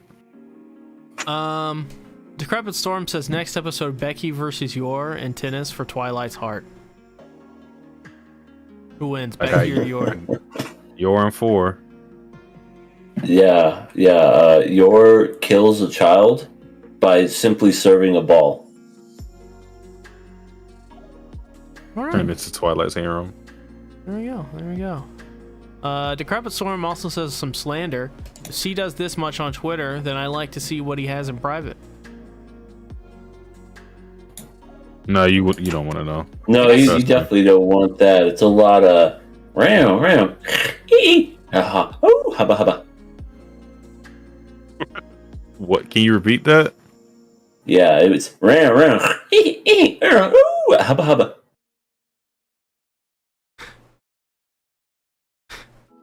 Do you have any response to that, C? That's a reference from a movie. Can't remember which one. It's the Simpsons Spaceballs? reference, but Simpsons. okay. But I think it might be Spaceballs too. But yeah, I remember the Simpsons where he's like, "Here's this, here's and here's the bedroom where there's a lot of hubba hubba." He's like, Homer's like, "Shut up! I'm just gonna be sleeping in here, nothing else." Decrepit Storm says this is turning into Twilight's harem. It's like a harem full of super strong, crazy, psychotic killers. And a 5-year-old. All right. I can't even see this. Can we do EA math on Becky? No. Okay. No Becky EA Bath.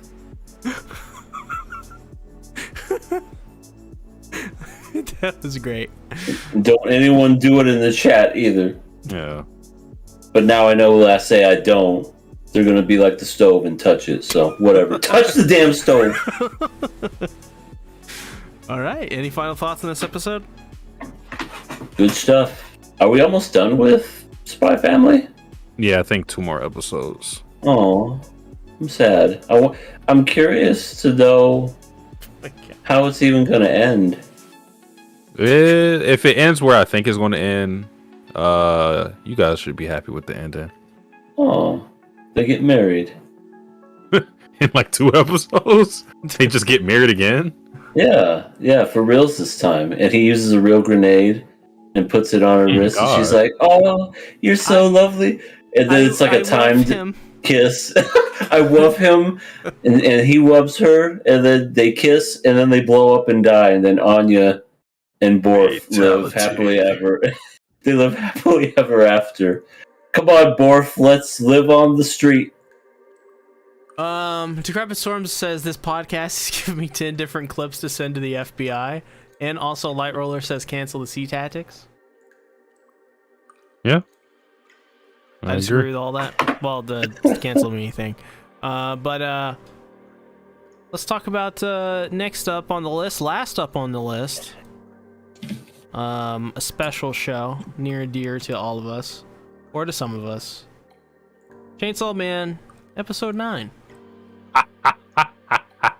Chainsaw Man.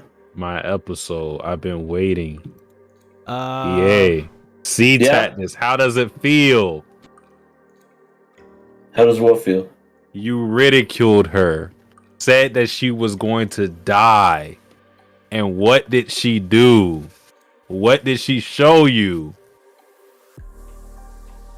That she was saved by Arai jumping in front of the bullet? No.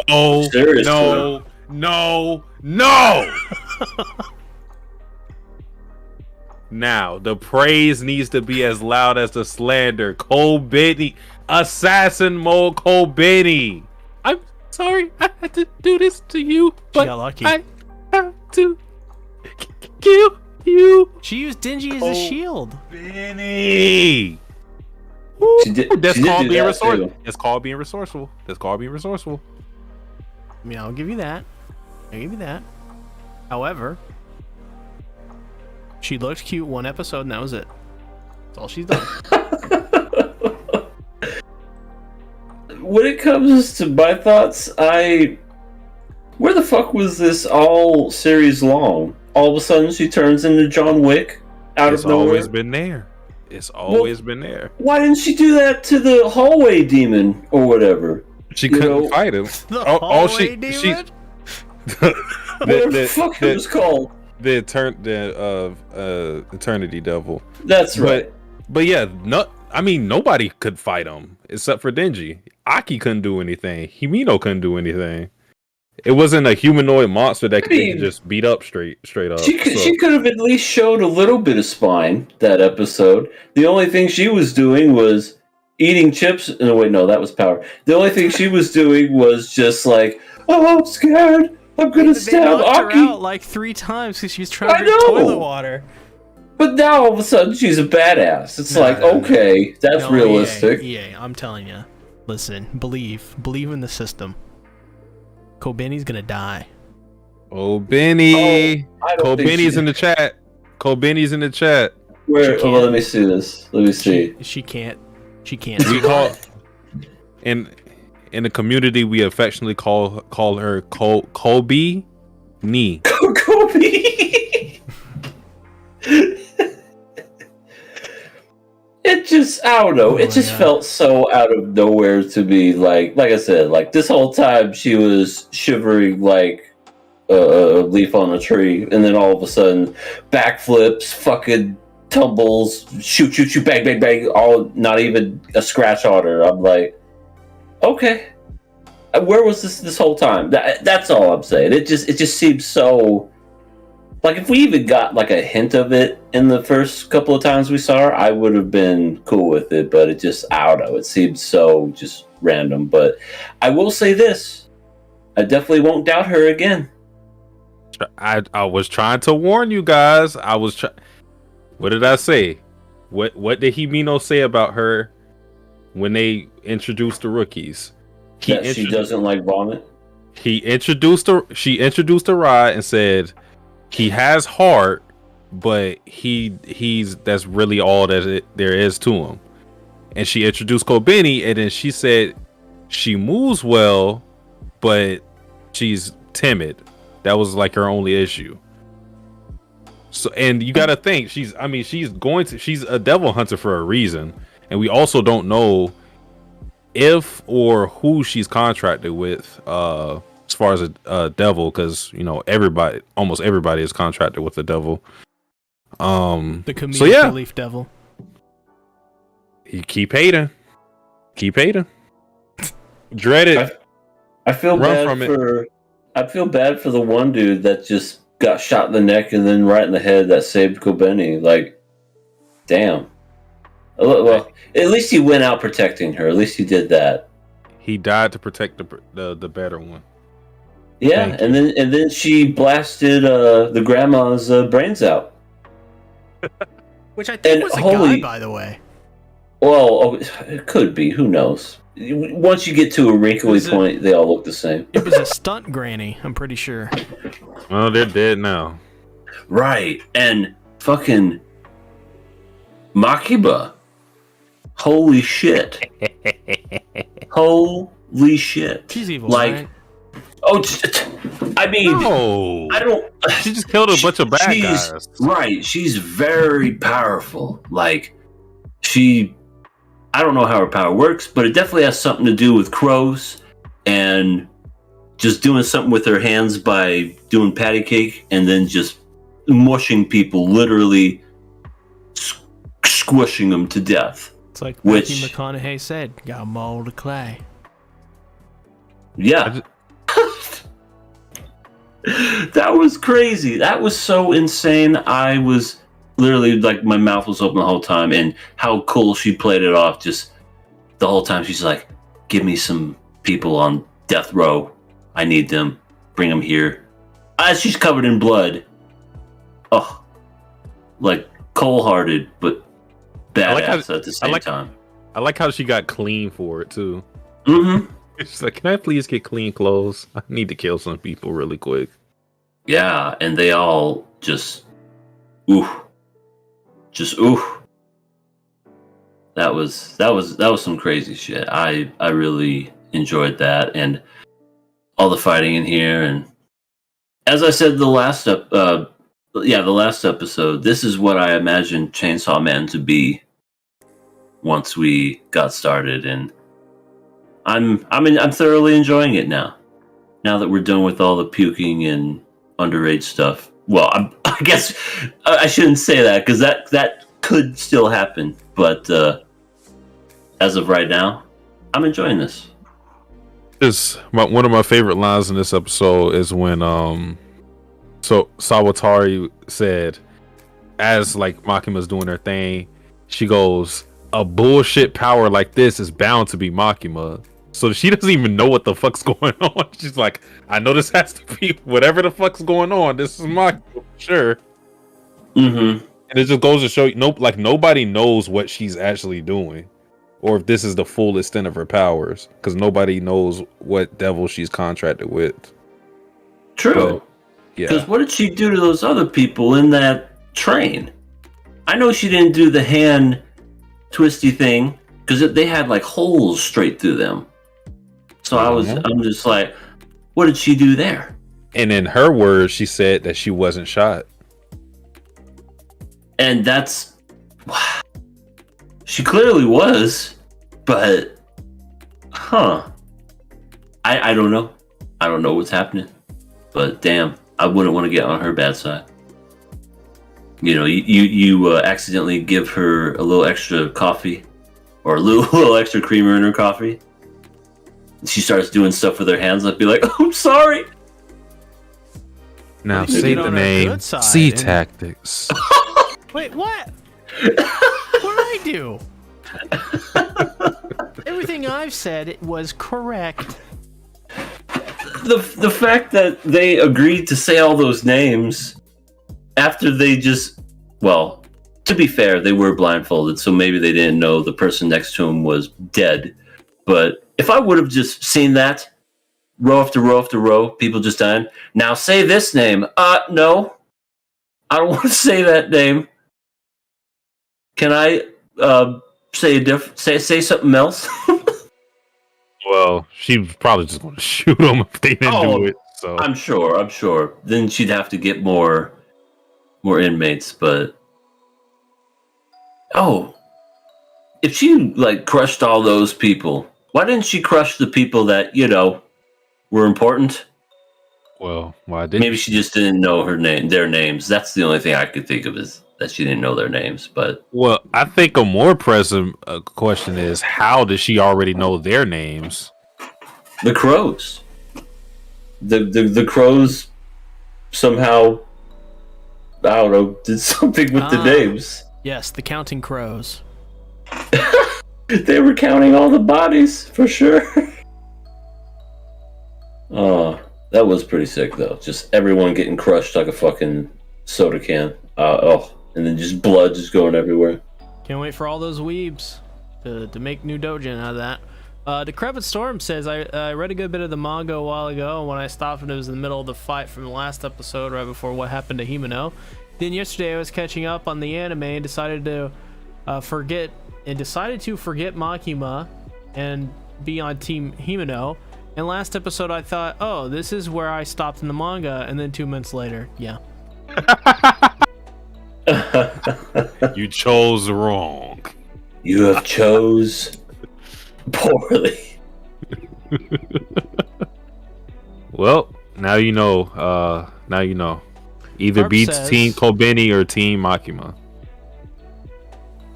I'll pick Team Sea Tactics. Go Benny. Because I would literally be afraid of Bakuba. Oh, you I could would be be- Team Sawatari. I don't know who that is. Snake Girl. She's got salmon Snake Girl? pullover. The one who killed Himeno. I She has the but that's jacket. that's just a giant snake. I don't want No, a not giant snake. the snake. Not the snake itself. The girl who's controlling the Oh, snake. the one that's ripping off her fingernails. Yeah. I don't like her eyes. There you go. It's the eyes, y'all. Carp says, I wouldn't want to be on her good side either, in reference to Makima. That's what I mean. Like she what if could there's no way she could ever be in like a loving relationship. The second she does something with her hands, that guy's dead. Or girl. Whatever way she swings. Snake. Swallow it whole. Chomp. There you go. I know. It seems like it only cost her fingernails. So Yeah, ain't that some bullshit? They freaking the ghost thing costs an arm and a body, and it's like Snake. Here's my pinky toe. I mean, have you ever had one of your entire nails removed? Well, not removed, but you know. Oh yes, both of them. Yeah. Both my big toenails. I've had ripped off. I've had not my big toe, but toe right next to it. Yeah, man, I used to have ingrown toenails, and those things would get in. So they're like, we have to remove all the toenail. I went, excuse me. So, and that's what they did. They ripped. Oh, first they numbed it. They put an actual shot in my toe. Oh, I hate that. It hurt so bad. And then I couldn't feel it after that. And then they just ripped the toenail off and they put some stuff to where it wouldn't grow a certain way again. And it never has. It's been 5 years. That's pretty cute. It's not cute, but it definitely did its job. So I know what it's like to have no toenails. Excuse me. You had your own little Higurashi scene. Oh my god, I really did. You know, except I didn't do it to myself. You got to remove one more. No, I can't do it. Yes, you can. Hold her still. Gotta make Wait, sure you I get the would vinegar. quit after this. Oh yeah, the smartest characters in Chainsaw Man were the people who quit. Madoka, Kendo, Oh yeah, and Kurose. yeah. That one that was like, "Here's my resignation." Yeah, I would have done the same thing after that. I would be like, "No, no, I'm done." Smart guys. But the whole thing, the things aren't clear, but they're putting like implications that Makima knew this was going to happen because, like I said, for one, she knew those guys' names already. Because you got to think, she as soon as she got off the train, she was setting this up. She was like, "Yeah, go get me some, go get me some prisoners with life sentences." Find me a temple, blindfold them. We're gonna make some magic happen. Showtime. And what was the aftermath of it is all because they're Division 4. So now Makima has because all the divisions blended together. Divisions 1, 2, 3, 4, they're all together, and now Makima is the head of that. So now she's like she has a lot more power because of this incident. So some say it's an inside job. Yeah, I mean, she seemed like she pretty much was in control of everything, so I would say she had a good feeling that something was going to happen. My guess, She has those eyes that can see into the future, after all. my guess is that Makima is a globalist. I guess you lose. Yeah, poor Denji, though. He's dead. Oh yeah, you got chopped in half. I kind of forgot about that. He tried He's to use like- a hostage. He tried to be like one of those like stereotypical bad guys, and then sword guys just like, okay, I don't care. Right, and I'm assuming Aki's still alive, but and Power ran away. I The coward. That's why I was like, when you guys are like, I think Power might try to. I was like, I don't know. Do you guys know Power? Apparently not. Apparently, a boob fondling means nothing to her. I mean, she did something very smart too. If I saw Himino and Aki get taken out like that, I would probably run away too. Yeah. So I wonder if we'll ever see her again. Nah, I hope not. I mean, if it's up to Makima, then she still has to be. She still has to be in a group. Yeah, Yes. she gonna try to live in the forest naked though, but you know she'll eventually have to crawl back to civilization. Well, apparently Kobeni wants to quit too. You know, After that, I would too. She almost died multiple times. I would be gone. I'd be like, here's my resignation. I'm gonna go be that stripper now. Those benefits. Yay. Well, what benefit? Today you don't get crushed by a Monument benefit? Yeah. Maybe if I'm you're sorry. like not in her headquarters. Not in you're her? working Oh my somewhere God. else. Well, that too. That too. Get away from that lady. Yeah, she seems like trouble follows her. I definitely don't want to be. I don't know. I think I'm going to live on an island after this. A desolate island where I eat nothing but pineapples and chicken and beavers. Very specific, but I respect it. You bet. Hell yeah. Any final thoughts on this episode of Chainsaw Man?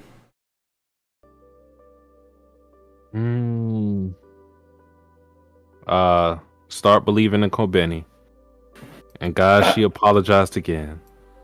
I don't know where they could take it from here now, because after that shit happened, everything's about to reset or move on to the next phase. So, I mean, I'm curious.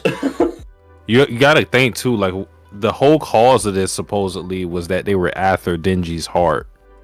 Yeah, because of the gun demon. Mm-hmm. He wants his heart. I'm guessing he's one of those where he eats a lot of demon hearts, which makes him strong. Well, he specifically wants Denji's for some reason. We don't know though why. Yeah, we don't know why. I mean, he doesn't want Sword Demon's heart. He wants, you know what it is? It's because of the Poochie. He wants his Poochie back. Pochita? Oh, the Pochita is dog? pretty cute. Oh, Decrepit Storm is a believer. Thank you, Decrepit Storm. Well, Carp says the Kobeni Devil is the top antagonist. Imagine Kobeni becoming so feared that she herself becomes a devil. I That think would be crazy. it's the other way around. I mean, devils would love Kobeni. In fact, they should never try to kill her. They should just torment her, like every 5 seconds. That's an easy way to farm fear. Yeah, Power will be so happy. She's not gaming Kobeni correctly. Yeah. Easy life hack. Yeah. It's perfect. Well, is that it for Chainsaw Man? Yo. Yes. Cool. That means I'm in the jungle. I almost jumped out my chair. Did I scare you? I'm sorry. Oh. I was so confused. Crevisaur says, okay then. Okay. Yay? Where can they find you? Hi, this is Veronica. Oh, hello, And you Veronica. can How are find you? me. I'm doing well. You can find me on Everything Animated's channel because he's so cool. Wow. That's fascinating, Veronica. How many crimes have you committed this week? Let me think. Carry the one. 27. 27. What was your favorite crime that you committed? It had to have been number 15. That was the one where I kicked some guy in the balls. Yeah. Yeah, that's a good one. Well, what's your thoughts on Kobeni? Benny is Winnie. It's a fact.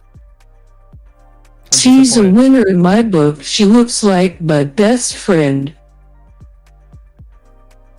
All right. Okay. Thank you, Veronica. No Oh, problem. Mitch no. Carter is here to save the day. No. Oh God. So I have something in my throat. It's not doing that little grumbling thing anymore. Oh, cool. Okay, one more and then we'll see you.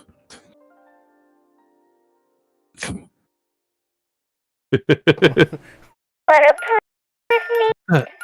What the fuck? You wanna play?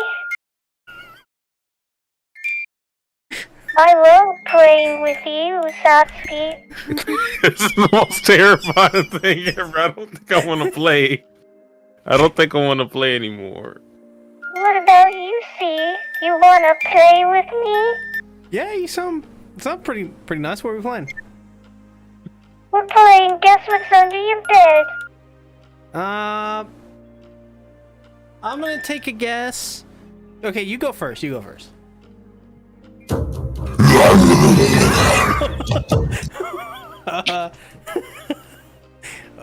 And that's it. That's it from me. Subscribe, like, share, comment, kiss, hug, slash, make love, all the above. All right, Satsuki. Where can they find you? Loonies. You can find me on Satsuki the Savage, Satsuki the Reactor. Coming soon. Satsuki the Gamer. Not soon. I don't know why I lied, but coming at some point. But mainly follow me on me Twitch. Satsuki the Savage with a DA. That's where I do all my live reactions to various shows. I watched Wednesday last Wednesday. I watched Better Call Saul, and I played Danganronpa. We just finished 2, so we'll be on to 3 at some point. Yeah, we just have fun there. So those are the places you can check me out at. Yeah. As for me, got a lot of videos coming out finally after about a 2-month break almost. A lot. I don't even know where to start. Like, eventually, like, legit, there's just gonna be a video every day for like a stretch of time, and it may start this week, it may not. For things that I do know that's happening this week, well, today put out a Chainsaw Man video. Tomorrow, maybe I'll cover the new Chainsaw Man episode. We'll see if I like it or not. Is this also one, Satsuki, that I should watch immediately? The next one? Yeah. Let me check. I don't think so. From what I remember, I don't think so, but I'll check. All right then. Another Chainsaw Man video. I'm just gonna release. Well, I have to get that one improved. That one has a sponsor. Release the Kraken. Yes, actually, yes. And then from there, after that, it's just getting back to making Bleach videos and or what I didn't cover yet of 1000-Year Blood War, and then Armin video for AOT, and then another one for One Piece, but it's not anything that has to do with my manga reactions, blind reviews. Something totally different. Passion project of sorts. No affiliate. It's not affiliated with Patreon, so it's gonna come out immediately, free for everybody, all free feeds. So that should be fun. Other than that, though, that is it for KOA this week. Thank you everyone for watching and supporting the show. Remember, if you haven't already, be sure to subscribe and ring the bell and get us to 500 subs. Woo woo! So with that being said, see you all next week. Bye bye. Done it. Later.